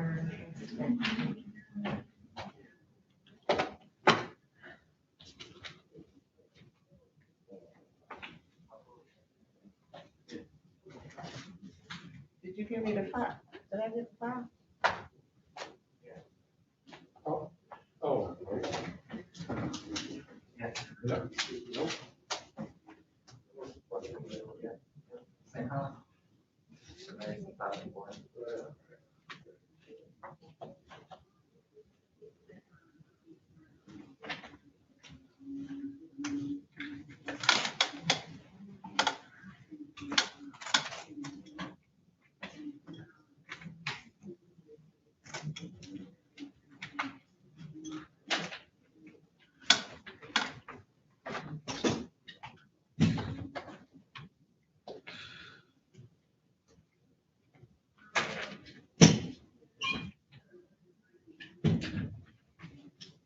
Is Tripp still out there or she gone? No, she's standing outside. I told her I'd bring it to it when you're ready. Her and our client. Yeah. Scott Brown was a witness. A witness, let's see. I'll put it on your paper. Well, that's it. It's okay. That's the manual, I read it. Oh, That's you perfect. pretty good. Thank you. Pretty good. I just didn't know. That's perfect.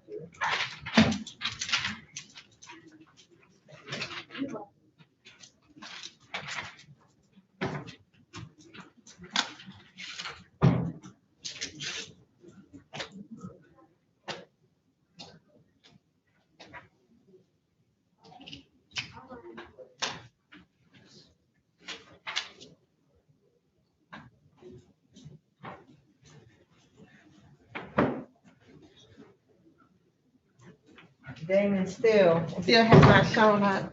What about his attorney?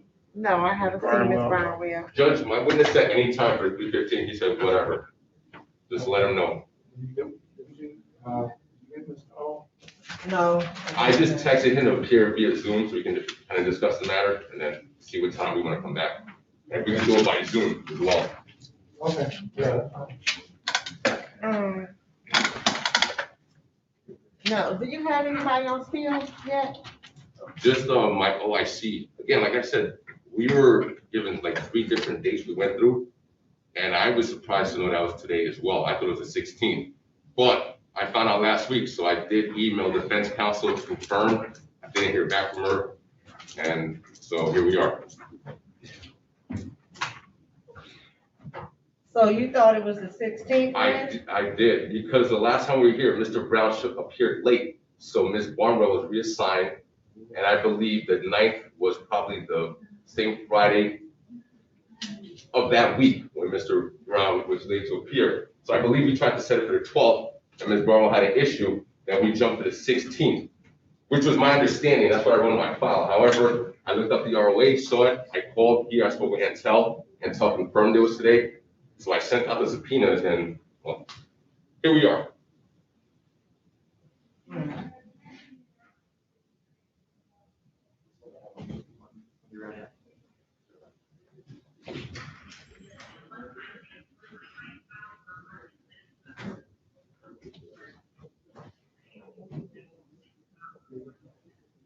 And you said Ms. Barnwell hasn't gotten in touch with you? Right, correct. She's pretty punctual.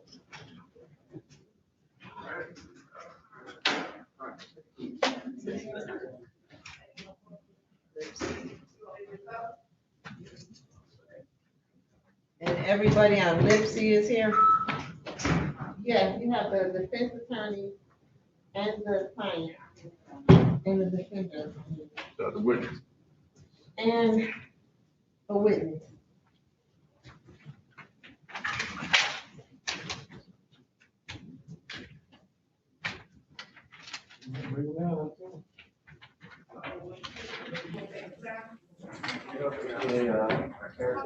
Yeah, you did.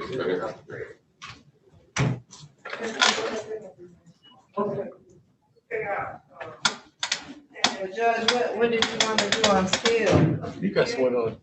Oh, really? Damon Steele. Where there, is he here? No, he's not here, but that's the one the prosecutor was saying. He thinks they got different dates or the dates mixed up. I'm here for Demond Steele. Oh. Oh, That's a witness. He's in custody. Okay, No. hold on. Is, He said he's what here for was Steele. on this act? Is he in there or you're a witness? I'm the officer who arrested him. He's a witness.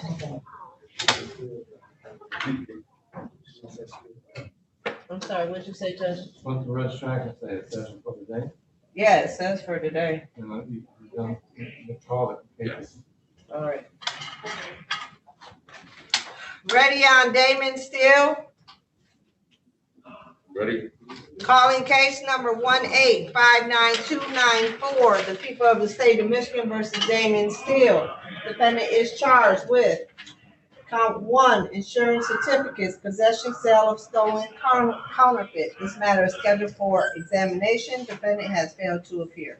Thank you. Good morning, Your Honor. This is the most honorable court, Reginald Grand Jury, number 80354, appearing on behalf of the people. For the record, the people are prepared to succeed. All right, from the fail to appear, we shall enter the bond to submitted shall be forfeited. The bond set $30,000. Thank you, Your Honor. Officer Benavides, Yes? I will send you a new subpoena once the defendant turns himself in or walks in. Okay. All right, thanks for showing up. I appreciate it. Yep, thank you. Have a good day. You as well. Thank you. All right, bye-bye.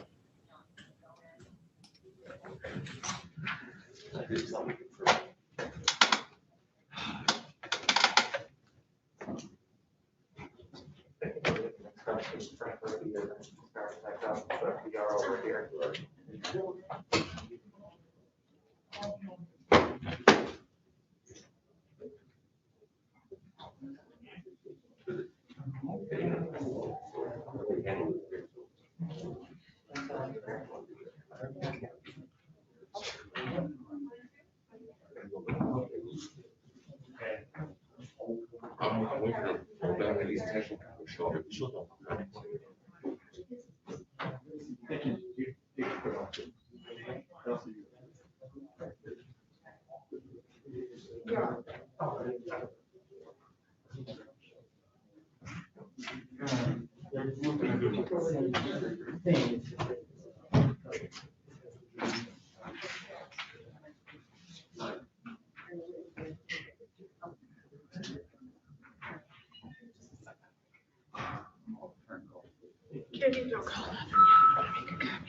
Oh.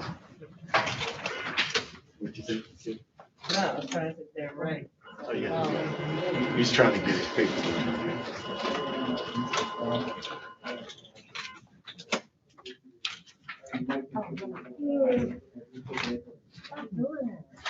No.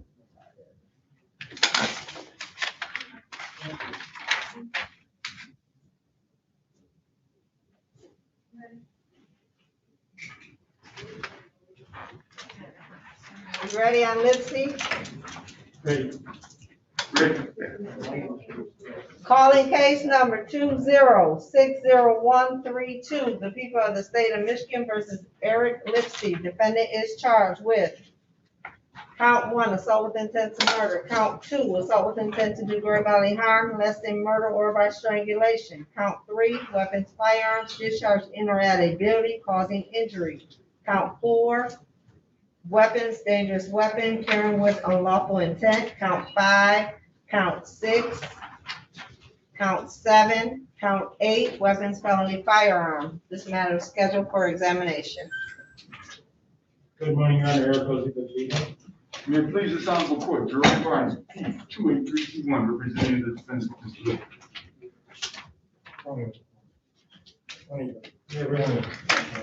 And Mr. Lipsy, can you state your name for the record, please? Eric Lipsy. Thank you. Are you ready? Yes, we are, Judge. My witness, Mr. James Brown, is in the witness room. I just ask if you could be brought up, please. Thank you. All right. James Brown? Name James.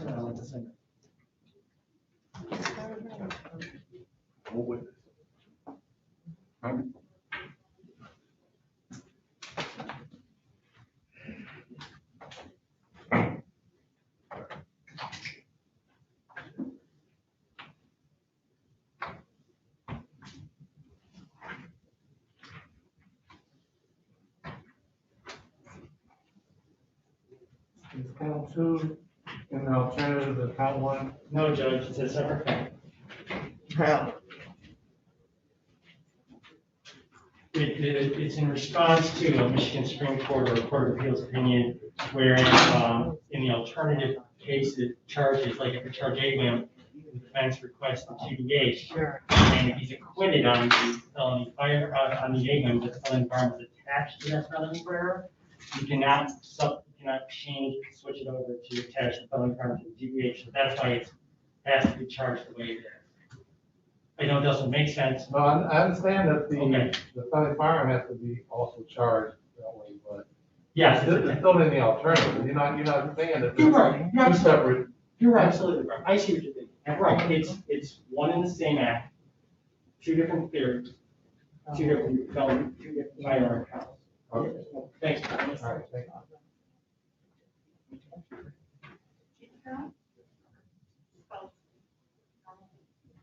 Step up, please.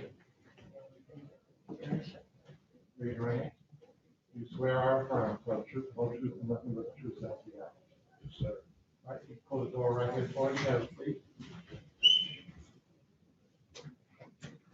All right, 1 second. Mr. Brown, you're gonna be asked a series of questions, first by the prosecutor. This attorney will probably ask you some questions, and I may or may not ask you questions, all right? You have to answer all your questions out loud, verbally, using words. You just can't shake your head. Yes, sir. Or say, you have to say yes, no, whatever the answer is, all right? Yes, sir.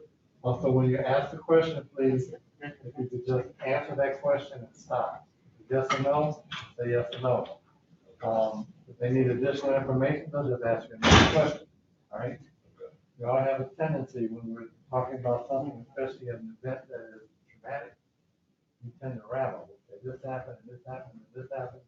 And kind of shoot it all out, in order to get it all out. If you do that, I'm gonna miss something. If I miss something, I might not make the right decision, okay? I know nothing about this case, except the defendant's name and what he's charged. I know your name. I get all my information from what happens in court. That's why we do it one question, one answer at a time, that way I can understand, okay? All right, and last but not least, because of everybody's wearing a mask, barriers, make you please kind of keep your voice up so we can hear you. You can talk directly into the microphone right there, you won't have to fight your voice. Okay. All right, thank you. May proceed. Thank you. Sir, could you please state your name? James Brown. And Mr. Brown, I want to turn your attention back to August 29, 2020. Were you at the area of 1000 Rush Street, commonly known as the Avenue Hotel? Yes. Is that here in the state of Detroit, County of Wayne, State of Michigan? Yes. What brought you to that location? Friend was getting married the next day. And who was that friend? Gerald. Okay. So your friend was getting married on the 30th? Yes. Okay. And what was your reason for being at the hotel on that day? We was at, giving him a bachelor party. I see. And who did you ride there with? Glenn and Gerald. Okay, and Glenn and Gerald, who are they to you? Friends. Okay. And were you the driver? Glenn. Glenn drove. Did the three of you arrive together in the same vehicle? Yes. Okay. And did you park in the structure there? No. Okay. We was in the van, one of those rental vans, and they told him he had to park it. I see. Okay. Now, you did you eventually go into the Athenaeum Hotel? Yes. Do you remember what time you arrived when you first checked in? No. But it was it on the 29th or was it in the 28th? It was the 28th when we first got there. Okay. Was that in the morning or the afternoon or the evening? Afternoon. I see. We someone, I guess one of their cousin or friend, got the room. I see. And do you remember what floor that room was on? 5. Okay. Would that be the 5th floor? Yes. Okay. So you arrived in the afternoon and you went to the 5th floor and did you go to that room with the 2 other people you described as being? No, when we got there first, we stood outside and talked, then waiting on the guy who actually rented the room. Do you remember what time you actually went to the room? So the first time we got there, it was about 9 o'clock at night. Okay, so 9 p.m. on the 28th? Yes. Okay. And you said the first time, so does that mean that you left that room? Yes, we left. We never went in. We just waited for him to come down. I see. And what did you do? And after we left there, we went to the Pantheon. Okay. And what did you do at the Pantheon? Nothing, sat there, ate, tipped the chicks, the ladies, and then came back to the room. Do you remember what time you arrived back at the bar? It was after 2. 2 in the morning or 2 in the morning? Yeah, it was after 2 in the morning. Okay, so it'll be the next day. Yes, the 29th. 29th. And who all were you with when you came back at 2 a.m.? It was me, Glenn, Gerald. It was a couple of guys. They had a 15-passenger van. Did you know everybody that was in the van? No. Okay, but you remember Glenn and Glenn Gerald? and Gerald. Okay, so, and did anything happen to you when you arrived at the hotel? Did something happen to you when you came back to the hotel? Yes. Approximately 2 a.m. And what was that? I got shot in the back. Okay, let's talk about that. Where were you in terms of being located in the hotel when you were shot? Hallway. Okay. By the elevator. Okay. Besides you and the person in it, do you know how you got shot when you went to that? Was it, did you shoot yourself? No. I see. Did you see the person that shot you? Me and the person had words before I got shot, but my back was turned. Let's talk about that. So when you got back to the hotel at around 2 o'clock in the morning, what floor did you go to? 5th floor. Okay. You said you had words with somebody. Describe that. About my height, he had lots as well. Okay. Can you describe the circumstances that, like, why you had words with this person? Yes, walking down the hallway, man who spoke at first, and got down the hallway. I asked this lady, is she okay? Is everything all right? She good? Okay. So when you saw the person that you had worked with, He was with a lady, you said? He was in front of her. He was probably about 8 to 10 steps ahead of her. She was walking by herself. He was walking by himself. Okay, you said to her, are you okay? Yes. I said, "Are you okay? You good?" She said, "Well, yes, I'm okay." Why did you ask her that? Because she was crying. And what did the other person say in response to that? He turned around and said, "Nigga, you okay?" Well, no, he said, "Nigga, you good?" I turned around and said, "Yeah, nigga, I'm good, you good." He walked back down towards me and we got to argue. Okay, so this arguing never becomes physical. Do you see that person that you had the argument with? Yes. Could you point to that person and describe an article of the company? Right there. Okay, for the record, the record reflects the witnesses identified as prepared. Record for it, After you exchanged words, what happened next? After that, the guy Glenn I was with came and told him, "Man, we don't want no problems, man. Just go ahead on, we good." Well, let me ask you this. Where was Glenn at? Staying a second. Thank you. Where was Glenn at in relationship to you and the person that's sending you He was standing on the elevator, holding the elevator door. What is the distance? About maybe 5 steps. Okay, would that be the distance from you and I are today? Yeah. Okay. Probably look behind this part. A little further back? Yeah, about 5 to 6 steps. Okay, and so would you agree with me that's about 10, 15 feet? Right. So he's approximately 10 to 15 feet from you. He's in the elevator, and what happens then? Remember, who's in the elevator? I'm sorry, you say Glenn was in the elevator holding the door, is that what you testified to? Yes. I see. And then he said something. What did you do in response to what he said? I didn't do anything. He started talking to the guy and was like, "Man, we don't want no problem." Well, without telling us what Glenn said, Uh-huh. what did you do in response to Glenn's statement? Like Glenn just walked off and grabbed me and turned me around. He never said anything to me. Okay, fair enough, fair enough. And when Glenn grabbed you and turned you around, what happened then? After that, I turned around. When Glenn turned me around, I heard Glenn yelling, "No, bro, don't do it. No, no, no." The gun went off. Well, actually, that might come in as an excited utterance. Well, you gotta lay a foundation first. Yeah, that's what I'm gonna do. When Glenn said this, was his voice, was he shouting this to you? Was he shouting what? Was he shouting the statement, don't leave. Don't leave. No, he wasn't talking to me. Oh, you're saying to me, don't leave? I'm saying, yes. Yeah, so I understand. How was he saying these words? He yelled it like, "No, bro, don't do it. No, no, no." to the hearsay. Right. Okay. Without- Well, I'm gonna take that he yelled it, but that goes to the foundation. And so he yelled something, and could you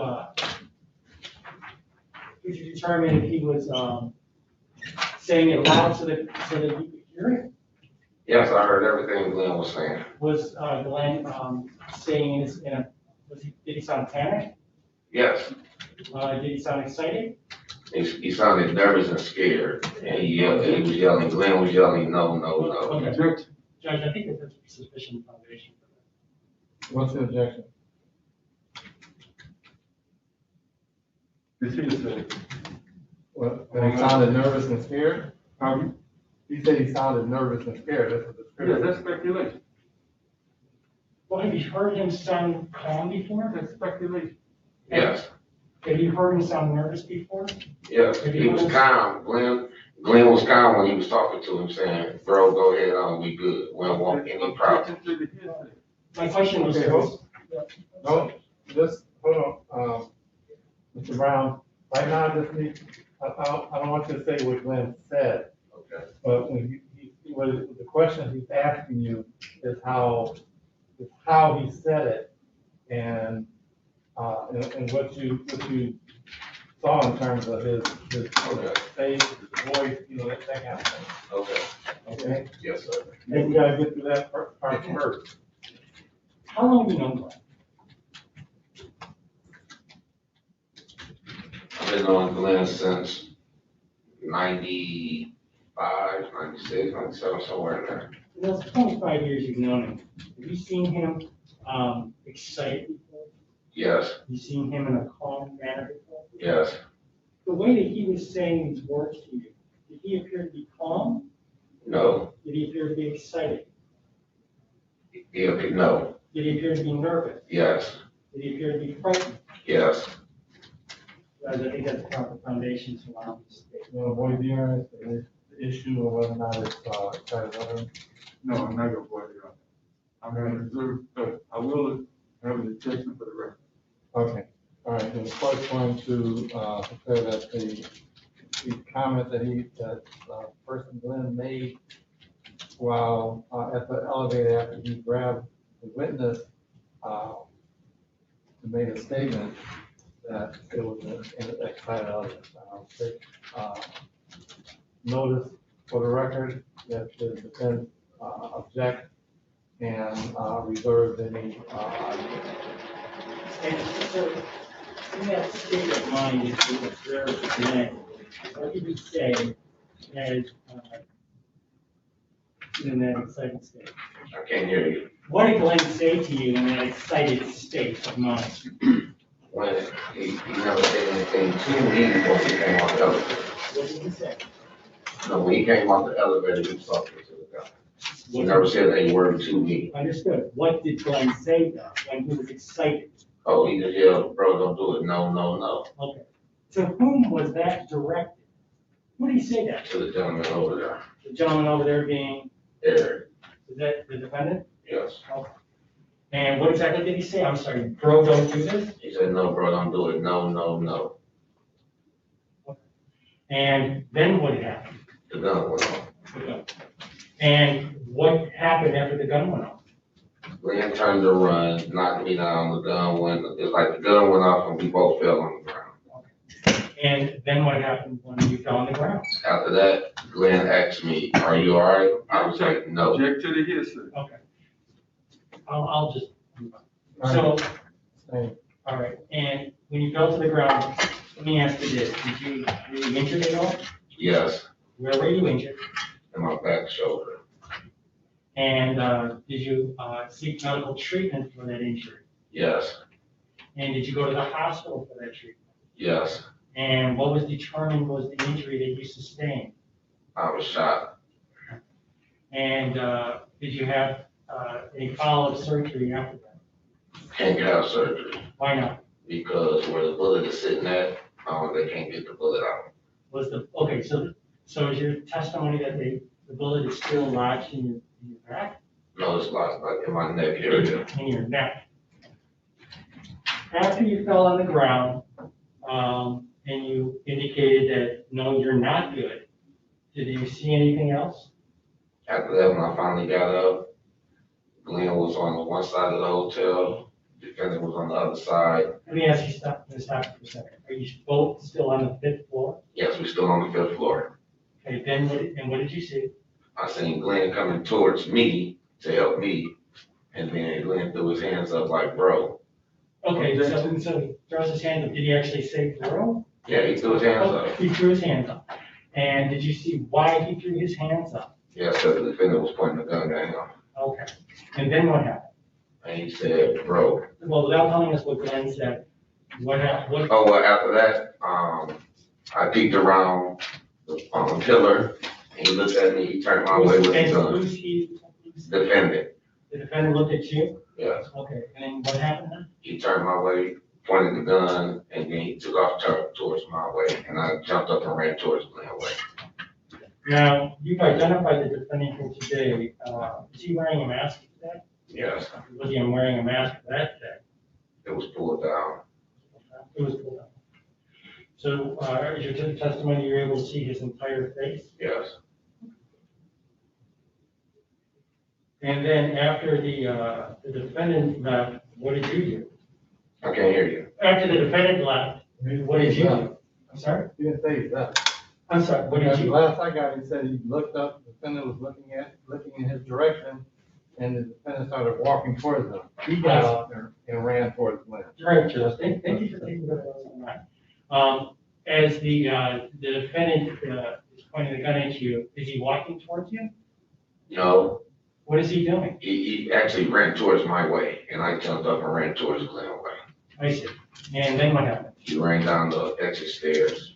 I see. And where did you go? We went down towards the elevator and ran down another set of exit stairs. to the first floor. And did you ever encounter or see him again that No, evening, I haven't seen him since. other than being in court? Right. Yes. I could have shown more.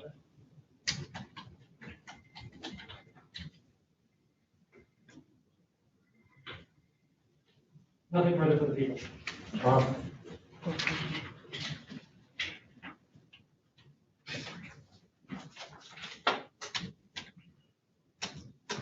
Good morning, Mr. Brown. Good morning, sir. My name is Jerome Barney. I'm a lawyer from this area. I want to ask you some questions. If you don't understand my questions, let me know. If you don't understand my question, I'll refer you to Yes, sir. Now, on the night in question, you said that you arrived the day before at the hotel, correct? Yes. And when you arrived the day before at the hotel, it was because you were celebrating your friend getting married, correct? Yes. And you said that this celebration was attended not only by you, but by other individual gentlemen, correct? Yes. And that you all had this place on the 5th floor, and the 5th floor was where the bachelor party was going to be. Isn't that correct? Yes. Right. So you all had intended to go to the bachelor party after you had dinner. Isn't that correct? I can't hear you. I said you said you went to Parthenon, which is a Club, yes. It's a strip club, isn't it? Yes. So you went to the strip club with you and your friends, correct? Yes. And then after going to the strip club with you and your friends, you all were in the strip club and you all were drinking and enjoying the strip club, correct? Yes. Okay. So how many drinks did you have? I had 2. You had 2? Now, I see you got dreads. Do you smoke marijuana? No, sir. So you weren't smoking any marijuana? No, sir. Okay. So you had a clear head other than the 2 drinks? Yes. Okay. So at some point in time, you left the strip club and then you come back to the hotel and you're on the elevator, correct? No. Well, after you left the strip club, where did you go? We went to the hotel. Okay. Did you go after you went to the hotel? At some point you got on the elevator to go up to the 5th floor, correct? Yes, sir. Okay. So when you got on the elevator, go up to the 5th floor, you said you got off the elevator, right? Yes. And when you got off the elevator, you said you saw a woman and she was crying. Is that correct? Incorrect. I never said that. Okay. You said you saw a woman at the elevator door. Incorrect. I never said All right. that. Well, then, did you see a woman? Yes. Where was the woman when you saw her? Off the elevator, walking up the hallway. She walked off the elevator with you? No, not with me. I was coming from, actually, I was going downstairs. Oh. So I was already in the room. We was going downstairs to smoke our cigars. Okay, now I get it.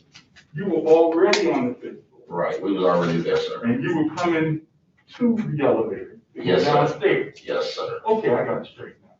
So she was getting off the elevator. She was already off the elevator by the time I got around there. All right. So, but the point is, when you got around there, she was coming off the elevator, or she was off the elevator. Yes, sir. And you said you saw her, she was crying. Yes, sir. Correct. And you said that you said something to her, are you all right, correct? Yes. But you said more than, are you all right, isn't that correct? I asked, are you okay? Are you good? You also said, hi, baby. You started flirting with her, didn't you? No, I did not. You didn't say hi, baby? No, I didn't. You didn't say anything like that? No. Okay.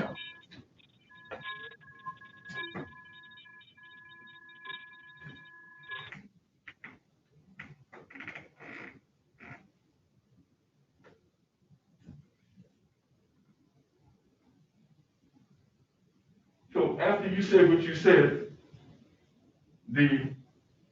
Lipsy confronted you about speaking to this lady, isn't that correct? Yes. And he didn't appreciate, it appeared he didn't appreciate you talking to this woman who was his wife, isn't that correct? Yes. Objection, assumes facts not in evidence. No, some facts and evidence, counsel. Well, did you know that was his wife? No, sir.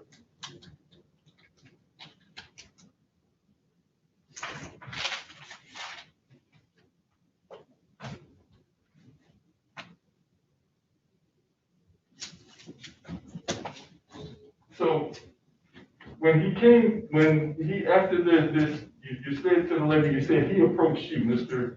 Yes. When he approached you, you said you had words. Yes.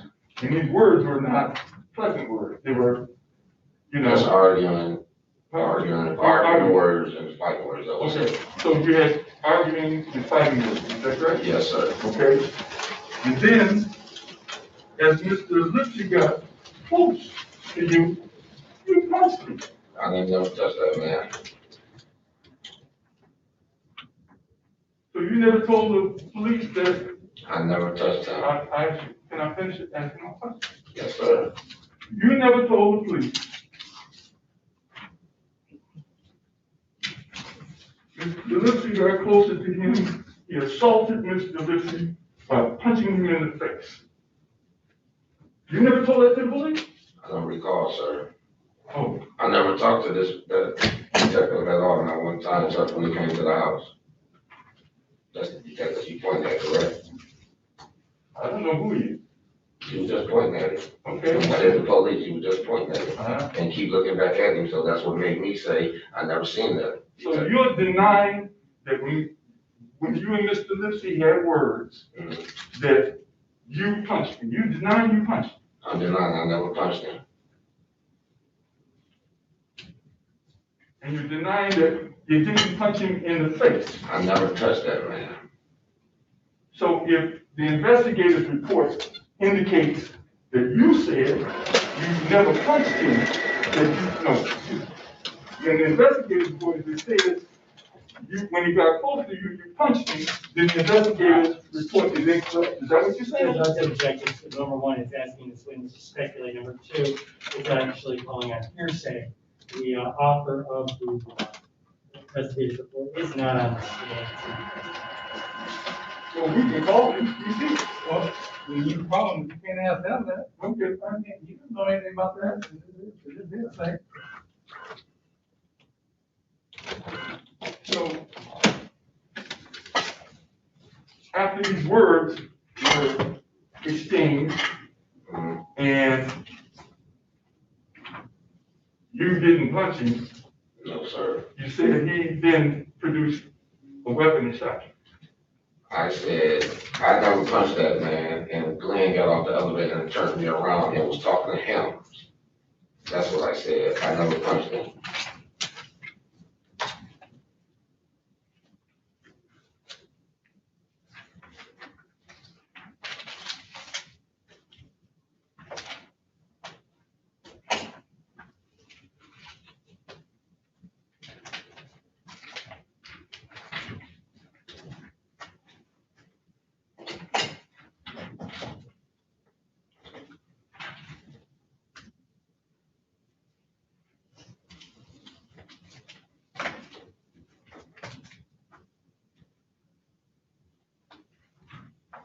I don't have any other questions.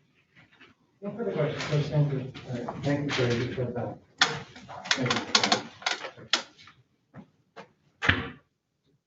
Wait a minute.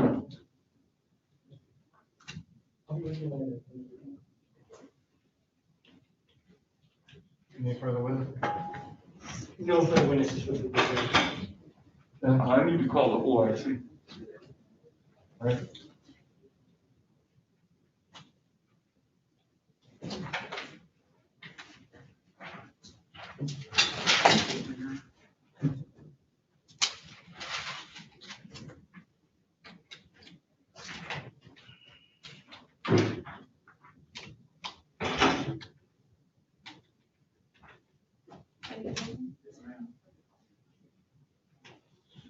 Your name, first? Detective Tyran Hogan, TYRANHOGAN, that's D4109.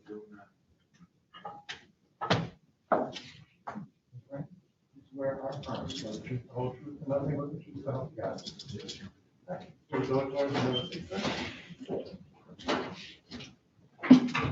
Good morning, is it Detective Hogan? Yes, sir. Good morning, Detective Hogan. Good morning.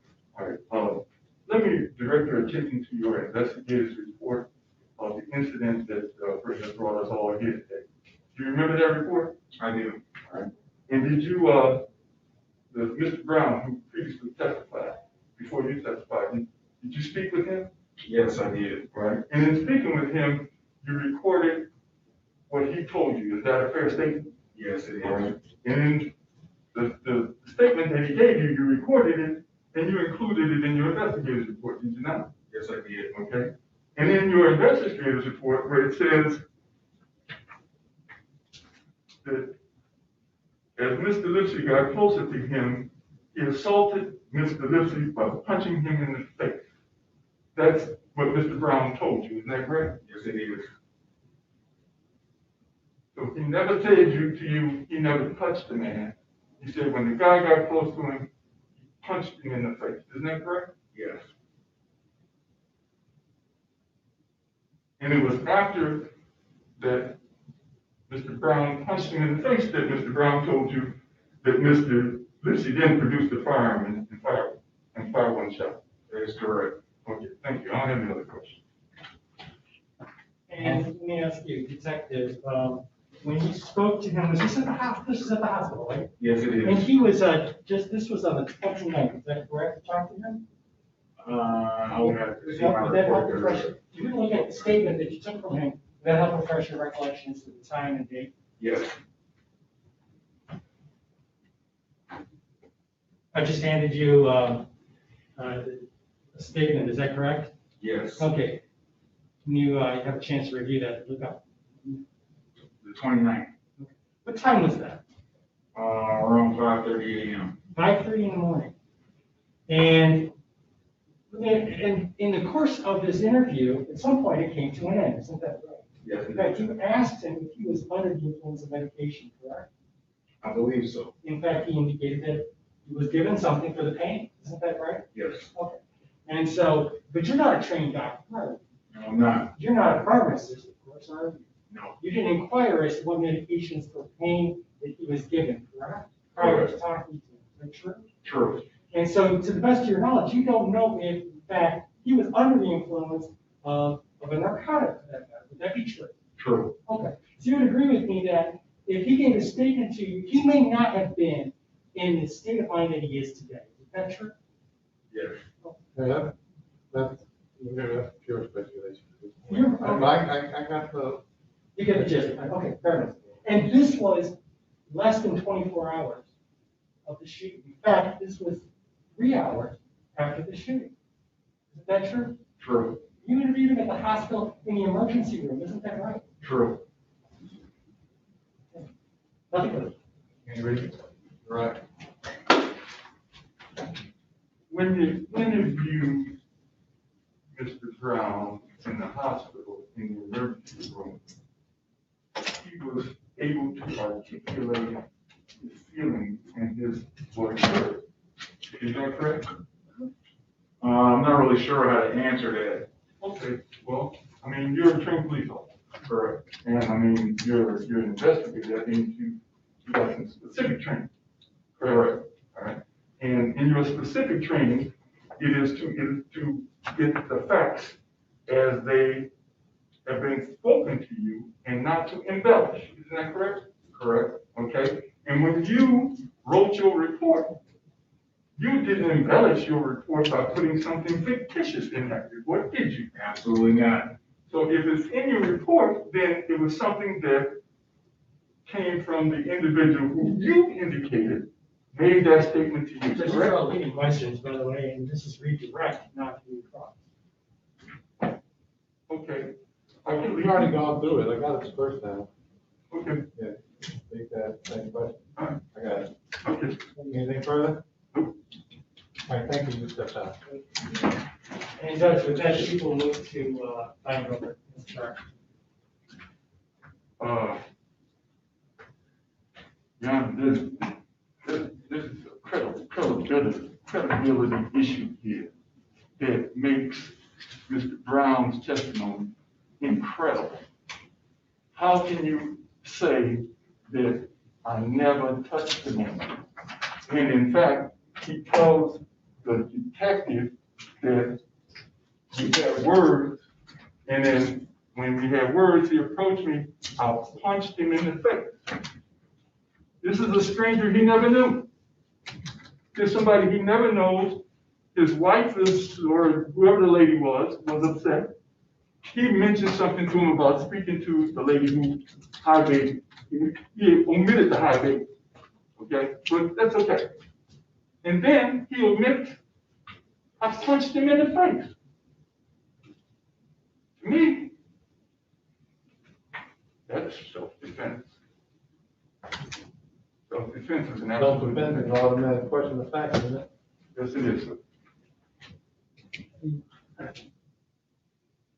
You're right, it is an automatic, and it's just, I guess it's one of those situations where I guess even if you were to believe defense counsel's argument that he in fact did throw the first punch at the defendant, it means he brought fists to a gunfight, and so that excuses his being shot in the back, and then afterwards, the defendant, then as a temerity, pulled the gun out on him again the second time. I don't see how shooting an unarmed person could ever be self-defense unless you have really gotten yourself to the point of being damaged, which there's been no evidence to sustain that. I think that there's plenty of evidence. All right, whatever heard the testimony, arguments, finds as follows. That on August 29th, 2020, Mr. James Brown was at 1000 Rush Street at the Antino Hotel in the city of Detroit. He was there. A friend of his was getting married the next day. They went out. After arriving there, they left out, went to the strip club, had some drinks. He said he had 2 drinks. He came back. It was around 2:00 a.m. He was going downstairs with a friend of his to smoke some cigars. He saw the defendant in the hallway. He spoke to him. About 10 feet behind him was a lady. He said he was crying. He said he asked her if she was okay. The defendant responded to him saying, "Maybe you okay?" And he said, "Yeah." He said, "Yeah, I'm okay." And they had some words. He said they were not friendly words. He said Glenn was holding the door to the elevator. He then stepped out and grabbed the witness, Mr. Brown, turned him around, at which point he yelled out in a panicked and nervous state, of course found to be, for exam purposes only, a excited utterance. He yelled out, "Bro, don't do it, no, no, no." Gun went off, they both fell to the ground. The witness was shot in the back shoulder. The bullet is still lodged in his neck. Glenn then threw his hands up. The defendant pointed the gun at him. At Glenn started running in his direction. The defendant started running in the victim, the witness, Mr. Brown's direction. He started coming at him. He said he ran towards the exit and went out the exit, and then he went to the hospital.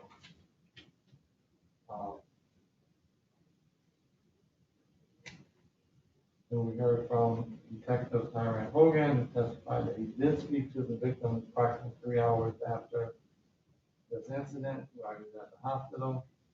He told him that he had been medicated. He didn't question as to what. He did tell the officer, victim did tell the officer that when the defendant got close, he punched him in the face. Well, he's charged with count 1, assault with intent to murder, count 2, assault with intent to great bodily harm less than murder. The felony firearm is charged in our attic building called an injury. The weapon, dangerous weapon carrying with unlawful intent, and the felony firearms that are associated with the 2 assault charges. Actually, it's the felony firearm should be assigned to each of the charges. To each of the charges, 4 felony firearms. I understand that the position of the defense, at least at this point, is self-defense, that the victim struck the defendant. You know, the problem is he upped the ante.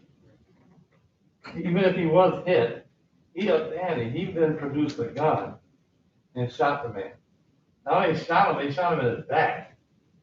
So he wasn't turned towards them. He was either leaving or as he testified, his friend had turned him around so that he wasn't facing the defendant. And the defendant shot him in the back. It's a question of fact. Court finds that the felonies enumerated in the complaint warrant did affect the current city of Detroit, probable cause of discharge of the defendant. So we found over the Wayne County Circuit Court Criminal Division for writing on the information. This will be February 23rd. What date is that, Your Honor? Huh? The date? February 23rd. 2 weeks. Thank you, Judge. Thank you. Judge, I'm just gonna clean up this. Mr. Lister, just got to reinforce it. You do understand there's no contact provision. There's no contact defendant. That means you can't contact them, you can't have anybody else contact them. It's in person, by telephone, text, email, Facebook, Twitter. You can't put anything about this incident on social media. Okay? All right, thank you, sir. Thank you, Judge. Appreciate it, sir. Your Your Honor, there's a tether provision on his bond. I think he's got $100,000 bond, but the court considered review of the tether provision. He's a working man. I'm sorry, your client's up. Yeah, your client gotta come back in.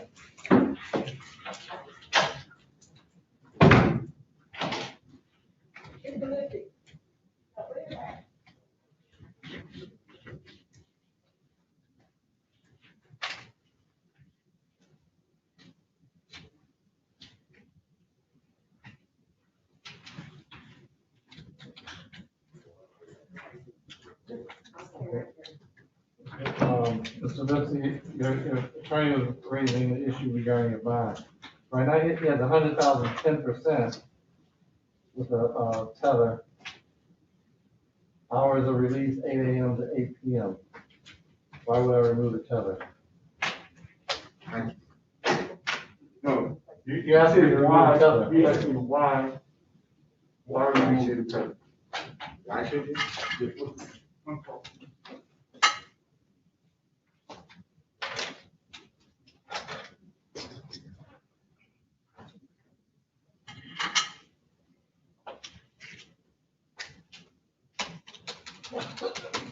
Your Honor, the reason regarding the tether is his grandmother lives in Grand Rapids, and he went to the tether folks and said he wanted to visit his grandmother in Grand Rapids because she's ill. And they told him that he couldn't visit his grandmother in Grand Rapids without the court allowing him to do that under the provisions of his tether. That doesn't make any sense. I mean, I'm not saying that that's not what they said. He's allowed to go anywhere in the state of Michigan within that time frame. It's my understanding. Is that true, Judge? That's correct. I don't know why I gave him from 8 a.m. to 8 p.m. Right. Grand Rapids is about 3 hours away. Right. Yeah. So if he goes there, that's 3 hours to get there, 3 hours to get back. If you're talking about staying overnight, something like that, then yeah, you gotta come back to the court and I gotta do a separate order. But as long as it's within that 8 hour, I mean, that 12-hour period, basically, because you have from 8 to 8, that's 12 hours. As long as it's within that 12-hour period, because there's already one, you can go anywhere in the state of Michigan, and I don't have to give you anything. Okay. And we have understanding now. All right. And if need be, if her illness is such that he would have to stay overnight, then we'd have to come back to the court. Correct. Okay, Yeah. thank you. You can do that on Zoom, so make it easy. You do it on Zoom. Thank you. Thank you.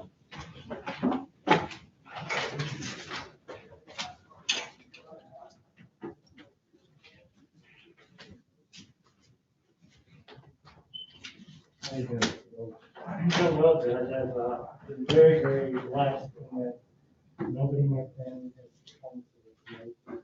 However, it doesn't stop the regular nightmares that's been going on. How much you?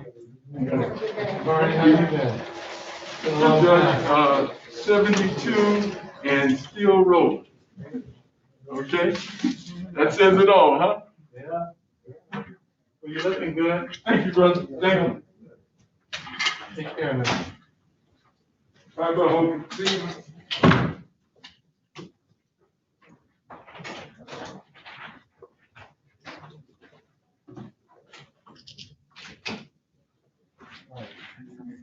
Our 11 o'clock here.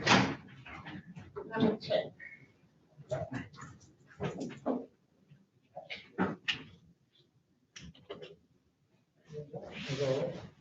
Eddie? Everybody have a good one, be safe. You too. You too. Peace out.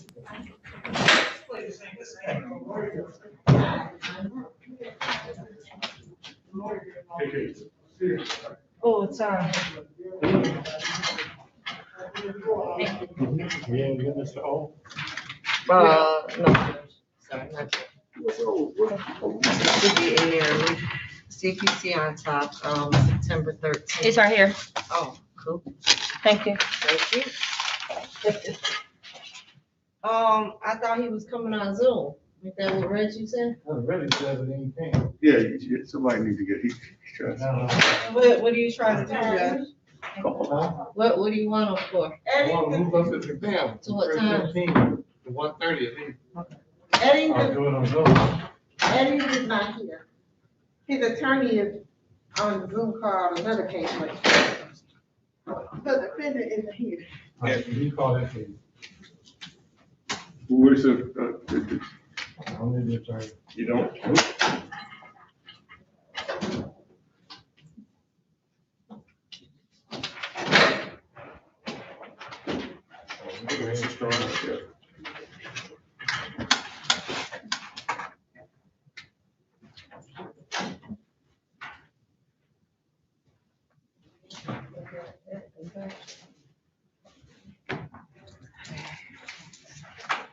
Hi, Mr. Strong.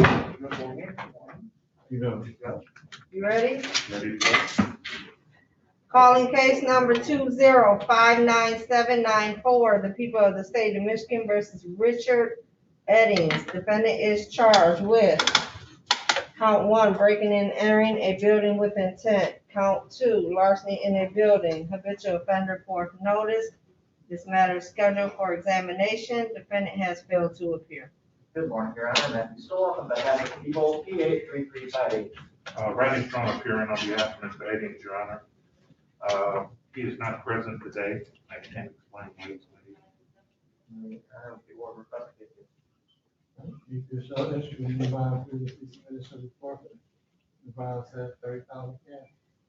Thank you, Your Honor. Thank you, Judge. Is that Mr. If you find them, you can bring them in on Zoom. Yes, sir. Is that Mr. McCarty who's on Zoom? Yeah. Yeah, all right. Thank you, Mr. McCarty. The defendant failed to appear, so we have a caveat issued, so you are excused.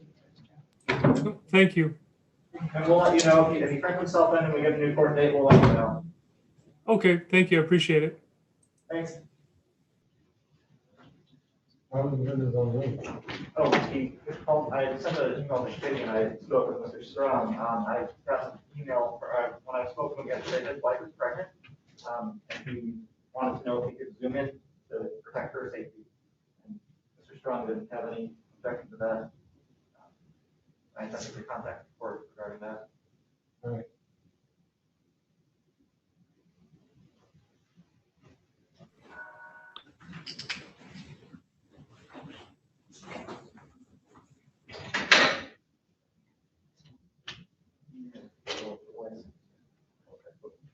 Judge, no answer for Mr. O. All right. Reggie, did you talk to Ms. O? I have not heard from him, Your Honor. I texted him back just 5 minutes ago just to see what. I haven't heard from him still. So it's been about an hour. Yeah, I just left him a message, so. Okay, can you call Ms. George, please? Who? Levon Date. Nobody's here on dates? No one Yeah, here. she's on Zoom. Oh.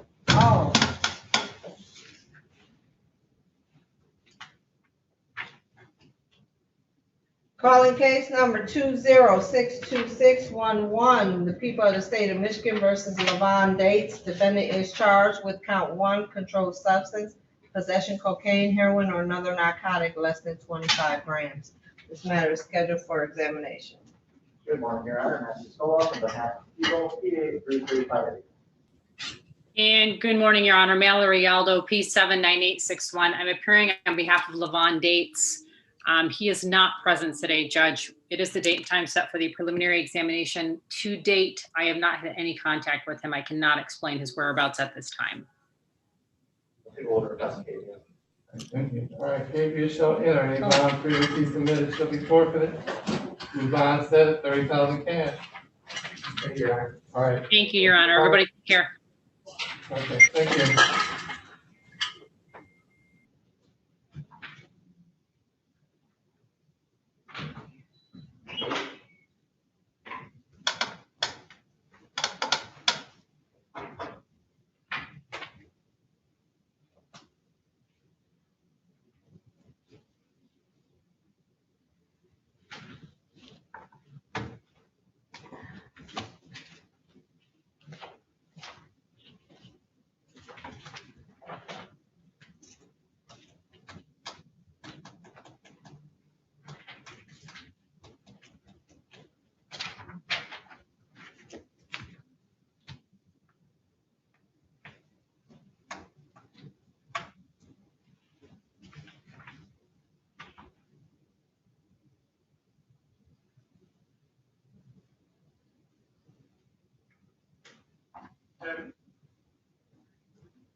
Yes. Oh my goodness, I was struggling so bad yesterday. I'm sorry, guys. I can tell you. What, yesterday? Yeah, I can tell that.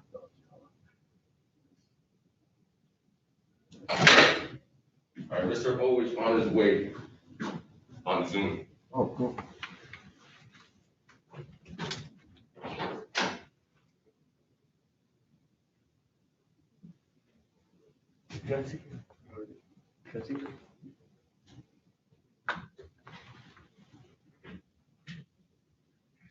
Oh, I can see it.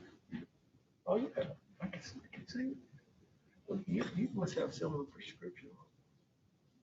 I mean, they learn when I keep it like this. If I keep them on like this, oh, it's so far it is. Oh, the calls you see. Yeah. That'd be what me too. I can see far out. Right, so that's why We check this out. Tell me. Look through those and see if you can.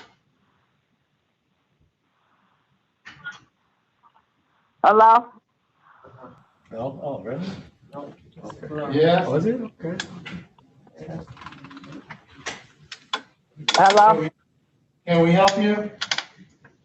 Yeah, this Sharon Green. I'm supposed to be in court today, I guess.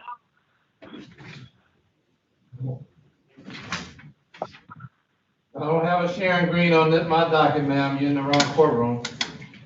This the 36th district. This is 36th district, yes. What is it for? Eviction, I believe. You're in the wrong- Attorney called me and told me I'm supposed to be in court today. I didn't know nothing about it. Because I'm with a program through the city. You're on the wrong court. Huh? You're on the wrong courtroom. Well, I don't know what courtroom I'm supposed to be in. I got blurry vision, so I can't really see. Unless I gave the wrong ID number. Oh. I don't even know what judge I'm supposed to be up under. I don't know. She don't know what Give me any of judge. them, Huh? Give me any of Huh? It was some attorney from Lake Shore. them. Here, it's, Zoom. Garrett, Yeah. what's Garrett, Judge? Uh, Ruth Garrett? Yeah, Ruth Garrett. She's doing, well, she got Miller. Oh, 360-437-0000. Okay, ma'am, you can, read in to zoom into, 360-437-0000. Oh, Right. 360-437-0000. Okay, Yes, ma'am. then, thank you. Try that number. They should be able to help you. All right, thank you. All right.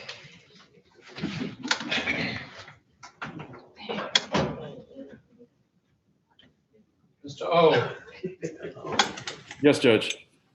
yeah, we were trying to get in contact with you so we can move up your exam. Because all the ones before you have either adjourned or resolved. Is there any way you can get in touch with your client? Come on. Well, you know what you're doing? Are you holding? Well, Judge, it was a 2013 incident date, so we set it to see if the witnesses would show. He's gonna show. I have him on speed dial already. If he can come It's going on to be a soon. waiver then, Judge. Huh? It's going to be a waiver then, Judge. Can you get them on Zoom now? Let me give my client a call, Judge. I'll be right back. Okay, all right, thank you, appreciate it. Yeah, I'm gonna have my witness zoom in as well. All right. So it's open. See. Yeah, all right. Yeah.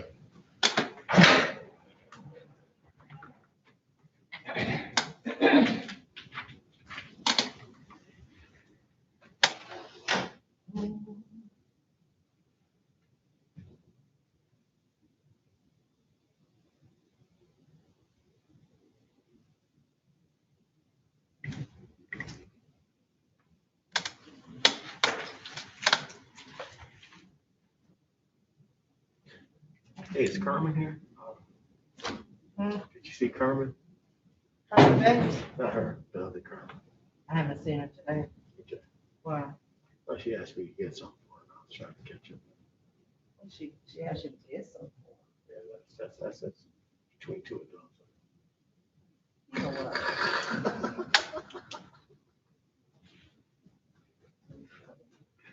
I like to get.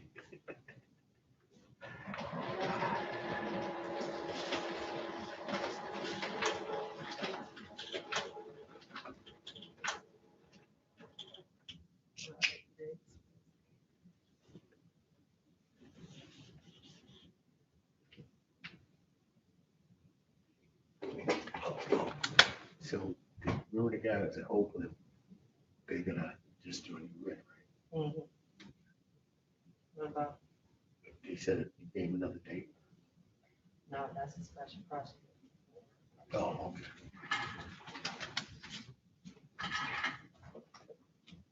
Special.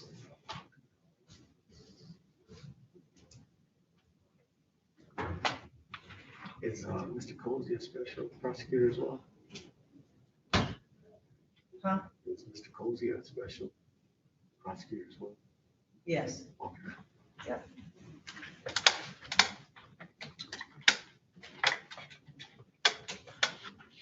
I like him. He's been around a long time. Yes, he has. You notice his ties that he ties? Mhm. Check it out next time. It's different. What, his ties? Yeah. They're always different? Just the way he ties them up. Judge, Mr. Calamai is signing on as we speak. All right, thank you. Oh, cool.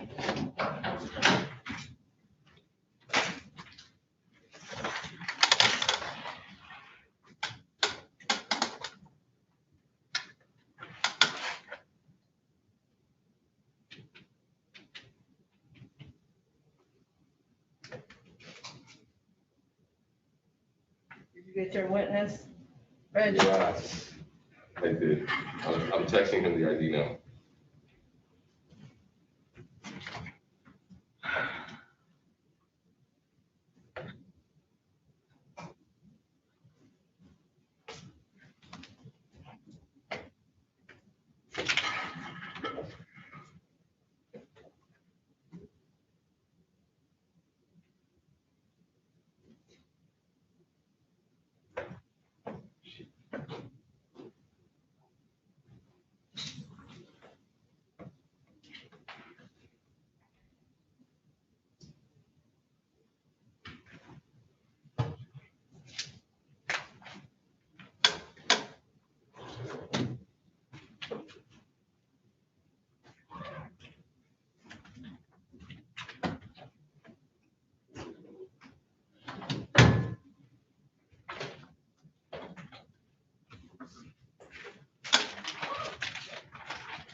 So that's your client?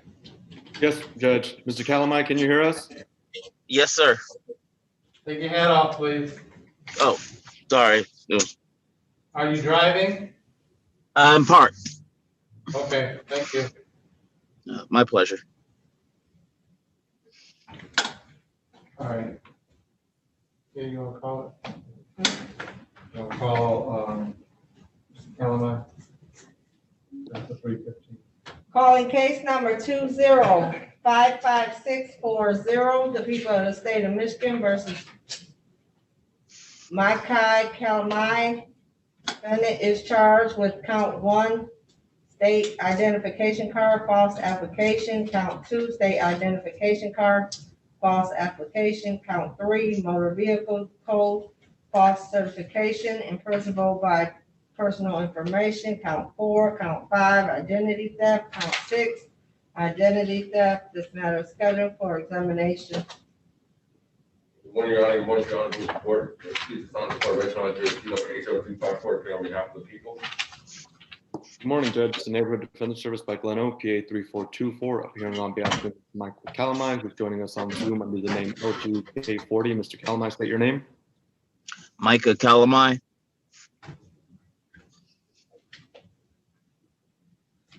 All right.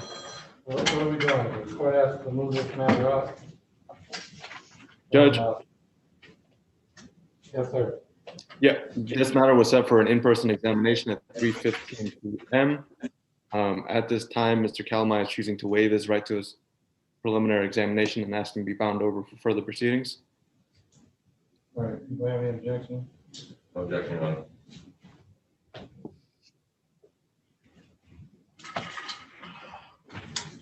All right, Mr. Calamai, you understand that you have a statutory right to a preliminary exam where the state must show by probable cause crime was committed and probable cause you had something to do with committing that crime.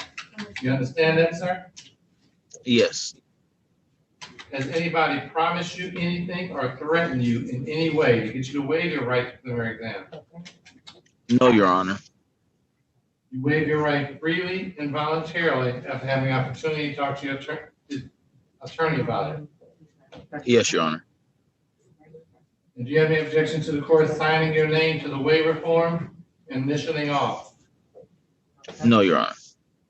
Mr. O, do you have an objection to the court signing your name to the waiver form and initialing off? No objection, Judge. All right, court will find that you freely and voluntarily waive your right to preliminary exam that is bound over to Wayne County Circuit Court Criminal Division for arraignment on the information, which will be February 23rd, 2021 at 9:00 a.m. All right, bonds continue. Thank you. Thank you.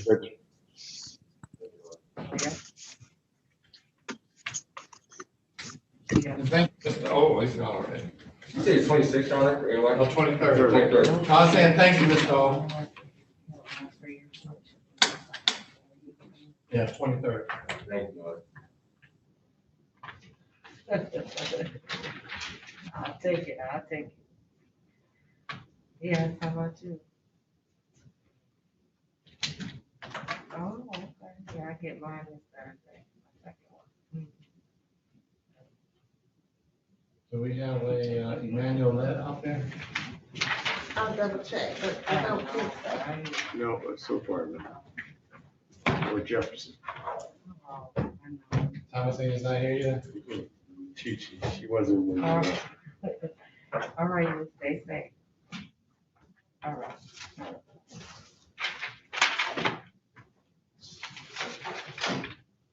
We didn't do anything with Williams yet, did we? No, we need the prosecutor. I asked Matt, did the prosecutor ever get in touch with you, Matthew Penny? I haven't reached out to him. I thought you texted him earlier when I asked you. That's the one about DeAndre Williams, that Rich. No, I don't have his number. I contacted a player regarding a different matter regarding the discovery Yes. So I'll have Mr. Cutting's contact information on that phone. Back. Oh, okay. I mean, I don't have his contact information. It's but in regards to.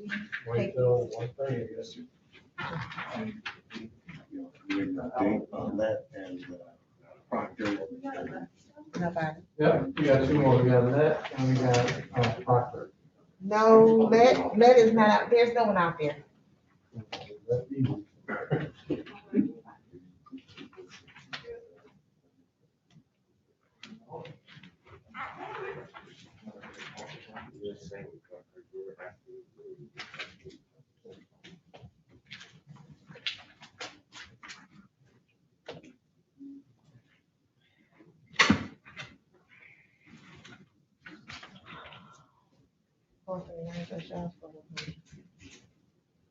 You here tomorrow?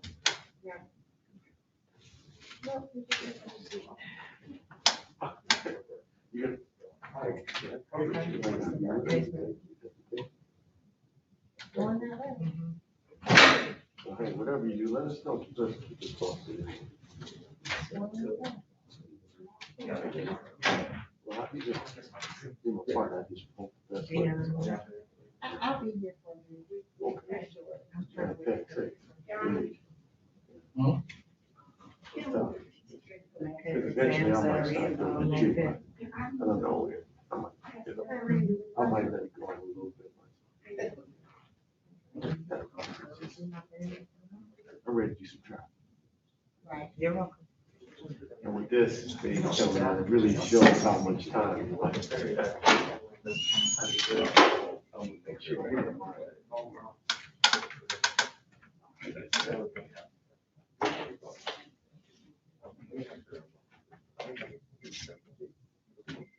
So let, nobody's here on let. No, ma'am. 439 Giles.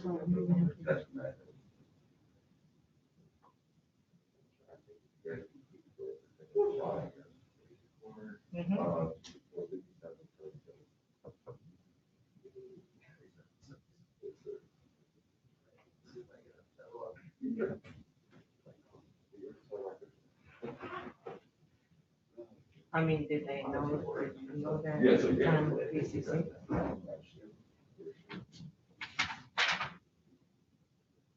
Okay, then they should make preparation. Let me see if I have any notes. I mean, what's the case number? I'm sorry. Thank you, sir. It's on the docket for tomorrow? Okay, hold on, just let me. What's the last name? Attorney?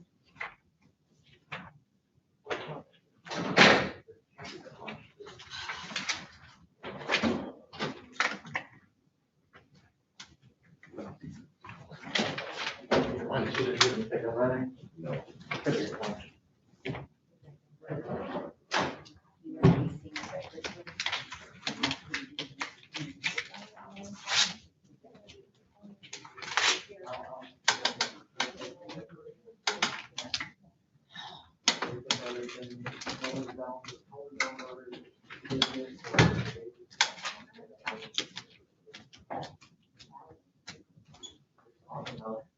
Okay, well, I'll be coming through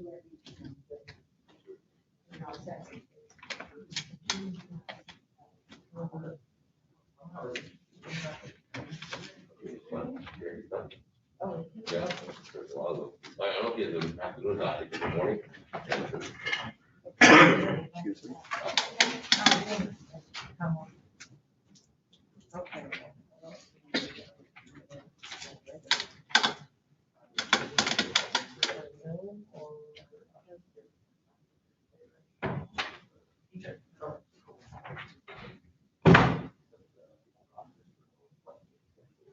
But he's in.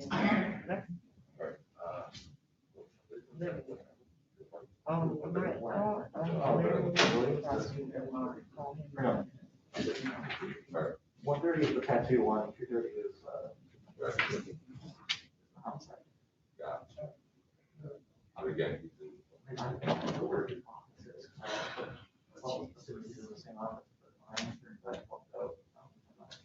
You ready on let? Okay.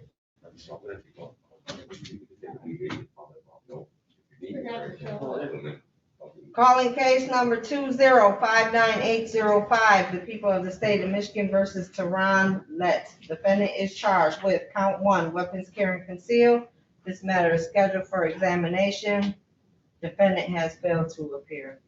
Good morning, Your Honor. Happy Stoll on behalf of People PA 3358.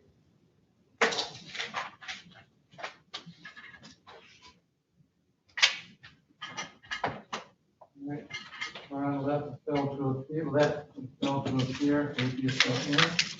The bond previously submitted shall be forfeited. The bond says $30,000 cash. Thank you, Your Honor.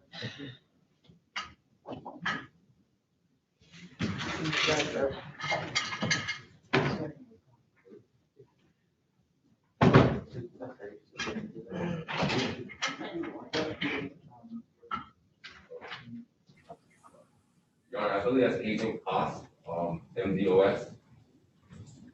Judge, that's Mr. Lett at the door. Huh? That's Mr. Lett at the door. Agent cost? Yes, ma'am. Yes, ma'am. Mr. Let in, put him in the back right now. Oh, okay, he said it was Lett. I thought it was the time. Agent cost, we already handled that matter. The defendant appeared via Zoom. He waived his exam, so it looks like we're all set. Okay, I appreciate it. Thank you very much for letting me join by Zoom. I appreciate the court's. Absolutely, thank you, consideration. sir. All right. Thank you Take very care much. now. Okay.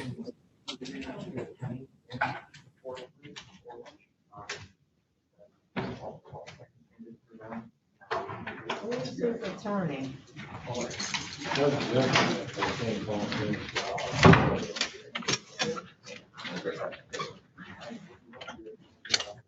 Jane Jefferson.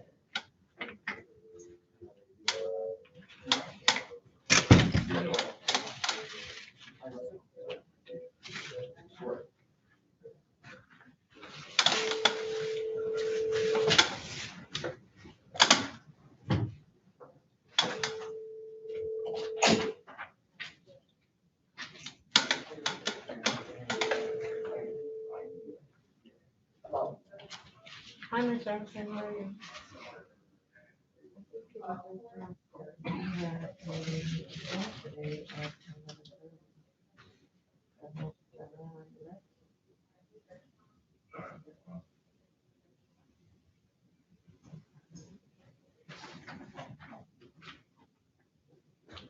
No, the client was late.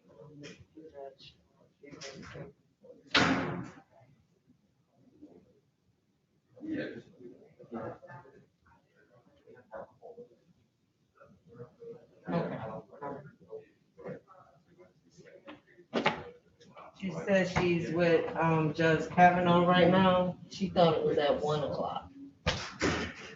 You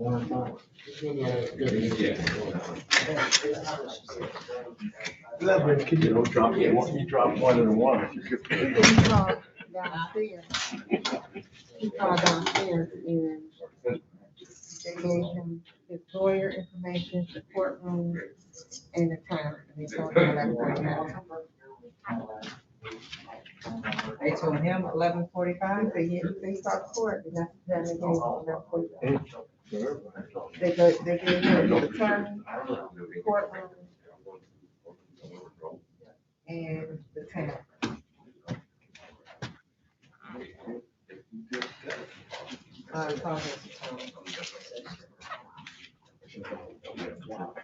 The attorney thought it was 1 o'clock. Yeah, that's what she said. Everybody got the time wrong. This is a weird thing. Yeah.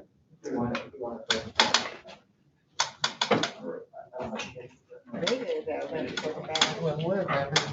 Yeah.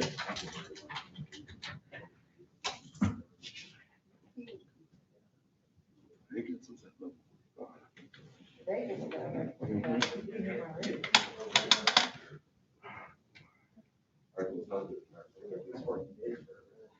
Yeah.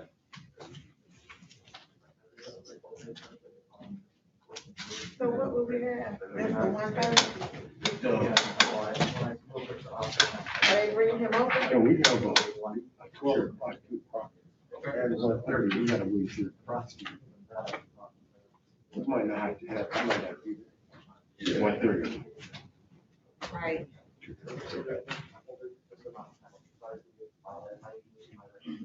Well, we'll see if Papa shows up. Yeah.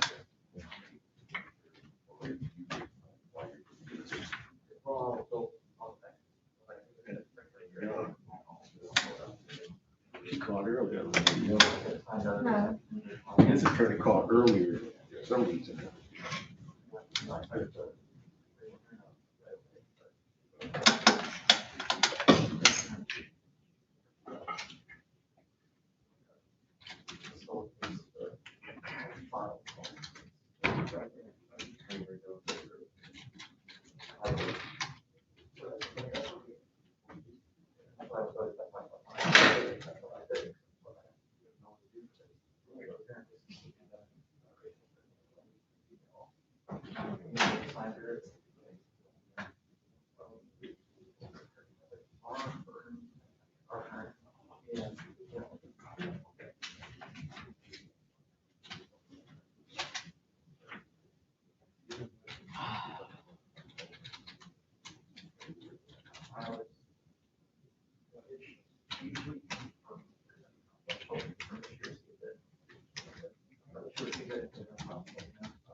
Okay.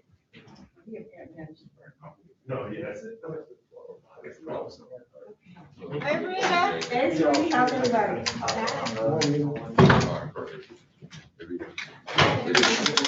All right, everyone, I'll see you guys tomorrow. Have a great day. Take care, Brett. All right, Safe. Reggie.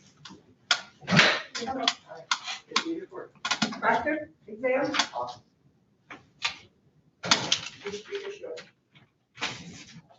Proctor. Can we talk to him? Yesterday. Yeah, you're checking on that now? No. No.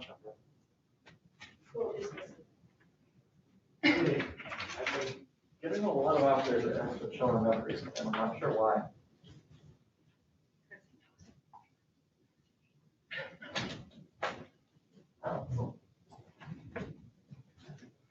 Good OIC, so I'm a little surprised it's not here.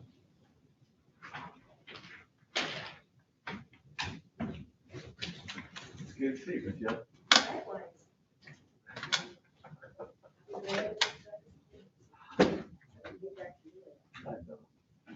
Someone normal anyway. I don't know if they're.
Wait,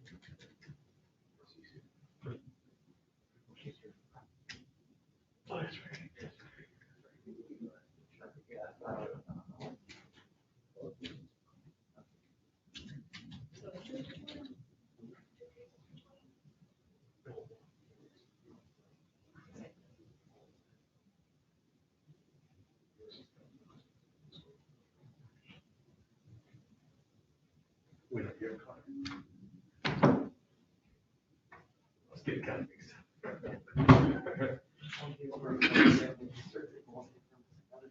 Right. Looking weird.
Okay, good.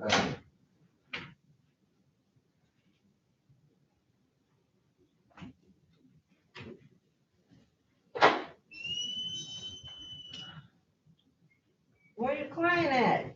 He's on his way. I Oh, talked to him okay. yesterday. I hope so, but we got too many capias today. Seriously? Oh my goodness. Yep, You're kidding. nope. That don't make any sense. See, we got 4, it was about to be 5, but he came late, so he's in the back.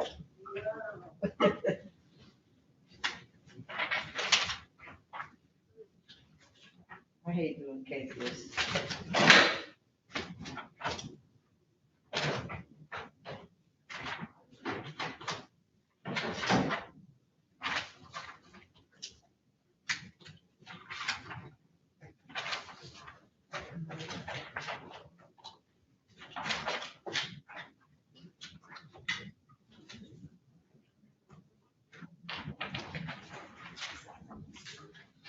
Oh.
Is this our last one? No, you got two. Oh, we got the Williams. Proctor and Williams. I ain't bringing Williams over? No, but we still gotta find out, yeah, I don't think he's coming. No. But we just gotta go check this. They won't make them without a writ, and then Ms. Hearn says she never received the writ. But I think she never received it because nobody knew. So apparently, she explained to me, and she was like, well, where was he? I said he was in Wayne County Jail. She was like, well, why they move him? He's the guy that killed the sheriff. Oh. So they can't house him in the Yeah, same right, place. right, So right. then that's why they moved. Well, they should have him. made her rest. She didn't know that. I mean, I didn't know, But she should have known. but it makes sense. Yeah, Right, for sure, you can't- right. you can't have Right. it. Right. If I you- just didn't know. You don't want us to have to, you don't want that to happen. You know, I'll be a mistake. Slipping falls, you don't want no slipping falls. Either way, it's like, okay. It don't matter what the topic is. Yeah, you don't want him over there slipping falls. Right, they're all for each other anyway. So, but I mean, he gotta go somewhere, so Yeah. it's probably a little bit better if you don't actually know the person, you know. Yeah. But at that point, you just put him on my phone. He was here for something else, right? He's To not me- here for the murder. So yeah, he's here for murder and some and another. He has two cases. To me, it's not my fault that y'all had to move him to Oakland County. Right. So that should be on y'all. That's true. That's really, that's right. If we give you a mint, then go get it. Then go get it. So now she gotta send the mid to Oakland County. Mm-hmm. Yeah. Yep. She said she need a writ.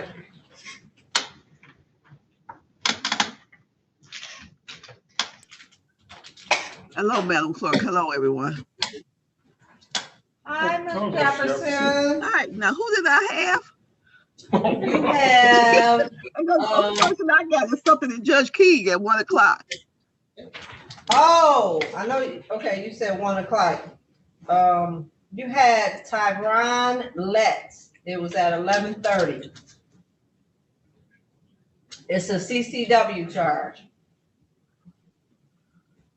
Okay, so what's going on? What happened with him? It was an exam for today? Yep, it was an exam.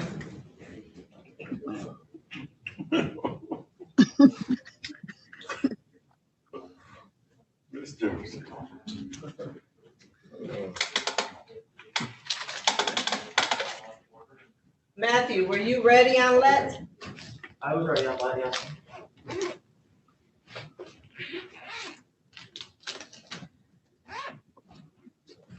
And your client was late, so he's in the back and holding. The judge was getting ready to cake you, so. And he thought it was 11:45. I didn't even have him down. Oh. No, because I've been in Judge, I was at Judge Jones and I got Judge King at 1. I didn't have this one down at nothing. Oh, when you told me 1 o'clock, you thought that was your Judge King's case? Yeah. Judge King? Oh. Oh, Which she I was said getting ready to come down. She know about this. Mm-mm. Good job, man. I don't know how I did that. Yeah, Yeah, you know, yeah, for him to know that. yeah, without talking. Okay. You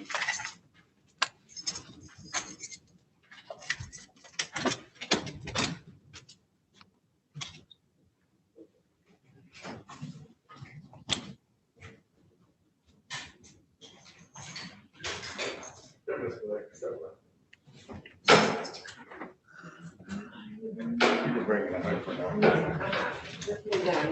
Okay. Recalling case number 205980 5, the people of the state of Michigan versus Tyron Lett. Defendant is charged with count 1, weapons carried concealed. This matter is scheduled for an examination. Good morning, Your Honor. Matthew Soloff on behalf of Evo P83358. Good morning, Thomas C. Jefferson on behalf of Tyrone Lett, and I do apologize to the court and everyone. I don't know how I got that mixed up. All right, you ready to proceed? Your Honor. Yes. Ready? All right. You can get the letter here. Here you go, here. Yeah, is Mr. Lett on or? He's in here. He's here, yeah, he's here. I have can I talk to prosecutor for a moment? Then we can get this resolved. I'm here. Okay, I'll step out for a moment. Okay.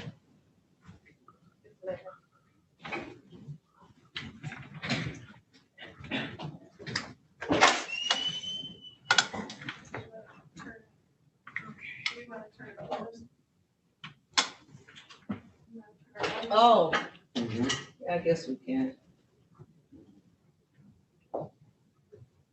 Mr. Prosecutor, They're out. Yeah, so how can I help you, Mr. Jefferson? you say you got your officer there? Is it an officer? Our officers are present. I don't have any offer on the case. Okay, but that's his only charge. Correct. His only charge is the CCW. Okay, I need to just talk to my client. I think we can waive this. Probably gonna do a gun board letter. I'm not sure how we can go about doing that with everyone else present and him being here. Does he have a phone on him or no? You have your phone, Mr. Lett? I left him in the car. I didn't think I could bring it in. I have yours fine. Step outside. Okay. Go ahead. Do you have his phone? Do you have her phone number? I don't have it. What's Thomasina's phone number? What's your phone number? 313-729. Hold on for a second. 729. Go ahead. 5767. 5767? Right. 313, right? Yes, thank you. And what is it, Miss Kitty? I wrote it down. Oh, okay. Thank you. Okay, come on. Thank you for helping out. Miss Jefferson, Yes. Rita Young is gonna let him use her phone, so he's getting ready to call you. Oh, okay, thank you. Thank you so much.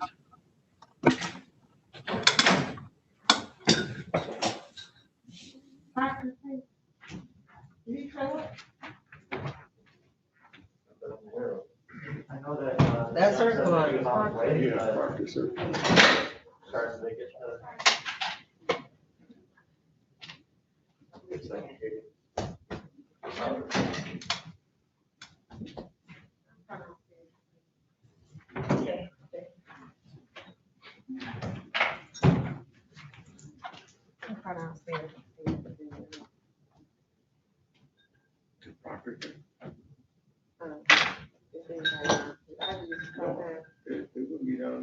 No, I need to come down and see the.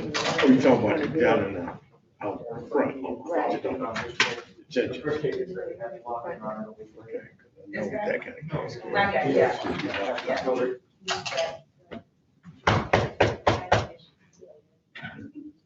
We usually call it. He's on forever.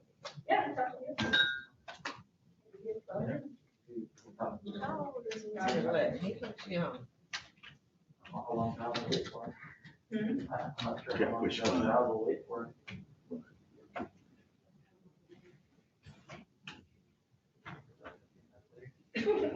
99. Hey guys, Miss Officer Williams. I'm looking for a gentleman from the 439. Do we have anybody down there? I'm looking for Mr. Crocker.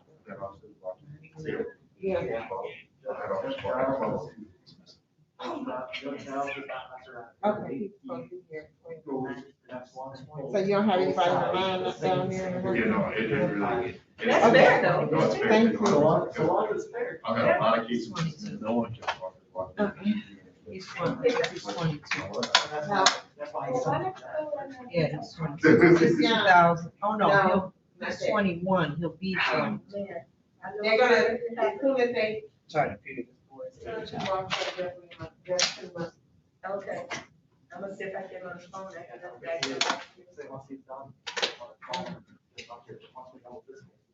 Yeah, it's the cake, and then you try to. No doubt. Yeah, no doubt.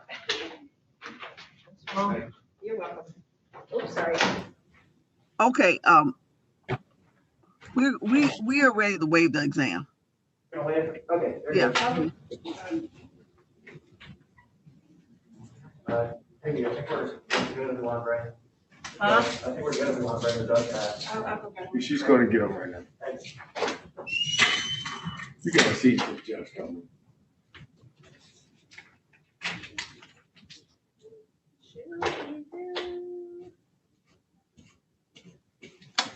Should we do?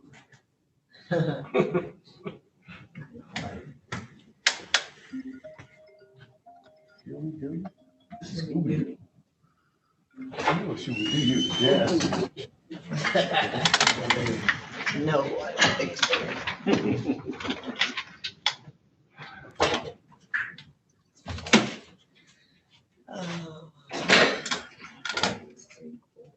All right, back on the record, 2059805, Ronald.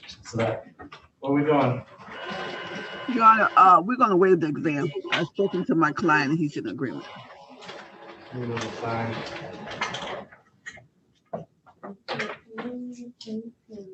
Okay, go later. All right, thank you. Sorry, can you Yes. take this to him? Or me, Father.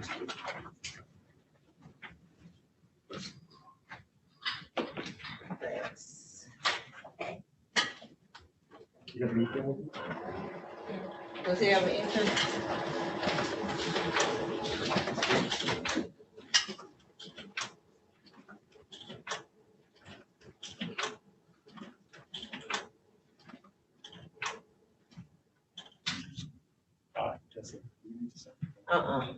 Nope. Just him and the attorney. You need.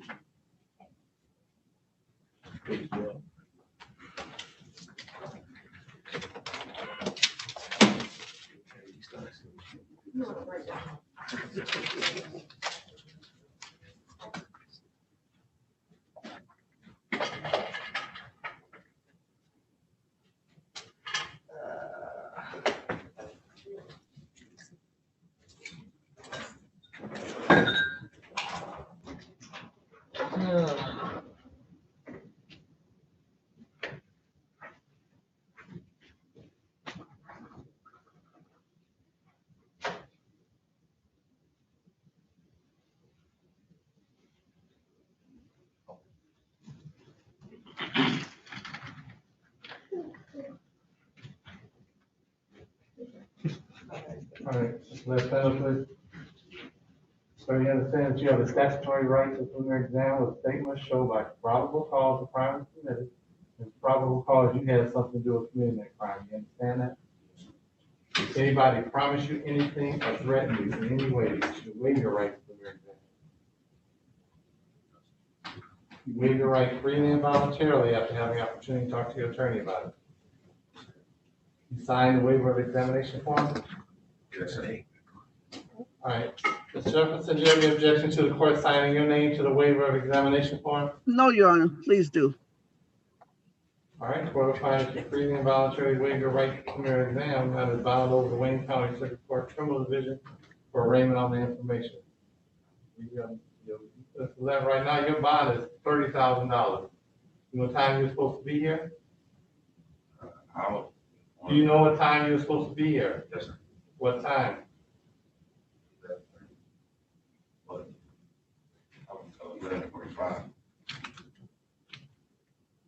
Your time was 11:30.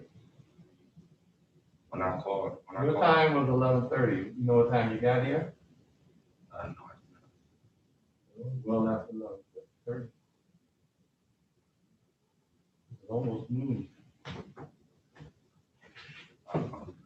Well, I don't want your apology, I want your respect. You can't get here on time, I'll provide all your transportation. I don't have a problem with that. You understand what that means? What? Transfer.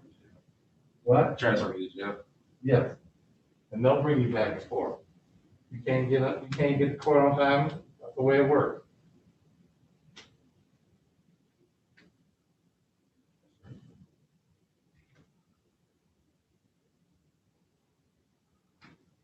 All right, today's gonna be February 23rd, 2021, at 9:00 a.m. I'll reinstate your original bond, Mr. Lett. You need to get where you're supposed to be on time. All right? Yes, sir. Thank you. Thank you, Honor. Thank you.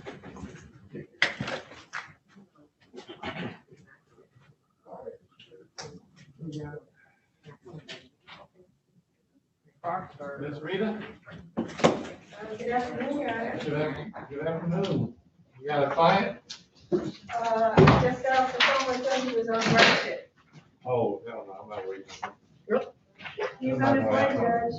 Huh? He's on his way. I don't care. He's supposed to be here. This thing's at noon. People just come in whenever they get ready. That's not how it works. You know that. If I just sit around here and wait for them, then that's the way it's gonna work. And that's not gonna work in my courtroom.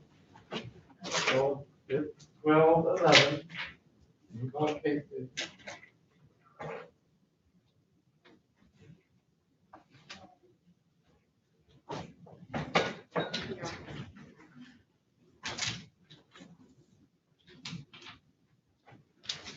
Calling case number 2058608, the people of the state of Michigan versus Devin Proctor. Defendant is charged with count 1, weapons carrying concealed. This matter is scheduled for examination. Defendant has failed to appear. Good afternoon, Your Honor. Matthew Soloff on behalf of people, 28235.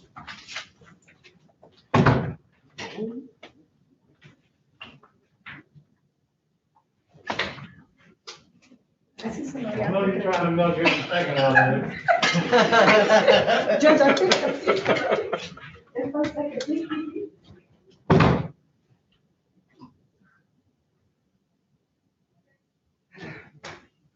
Try it. Good afternoon, Your Honor. For the record, reading on the hearing on behalf of Mr. Devin Proctor. Here, if you so enter. Judge, just for the record, I did call him about 7 minutes ago. He said he was on grass. Should the court consider waiting just 7 more minutes? No, I'm not waiting any more time. It's 12:12, you set for 12:05. When I set these times, I tell people, you gotta be here on time. Because I'm gonna call it at the time. I'm gonna call it now it's 12:13, 13 minutes later. He's still not here. You know, and I go from one case to the next, I pack them in. I understand, very well. The bond we set at 30,000 cash.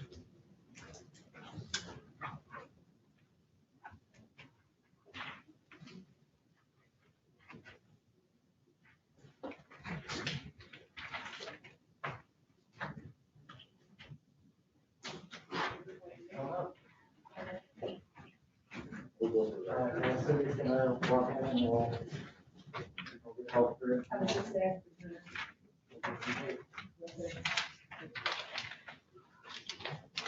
Thank you, Nicole.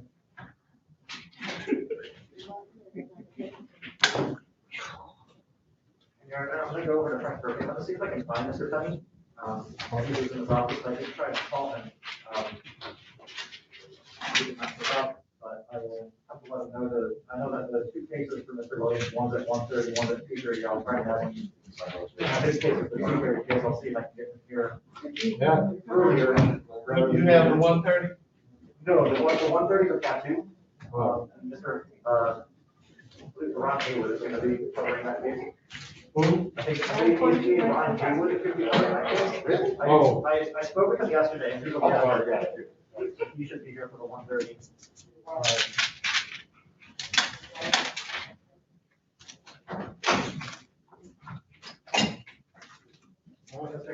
Martha prepared to zoom on if you do, for that one. Right, maybe miss the other one on too. Yeah, we'll be there at 1:30, I know. All right. Okay, you too. Everybody else Turn this stuff off. Huh? Oh, yeah.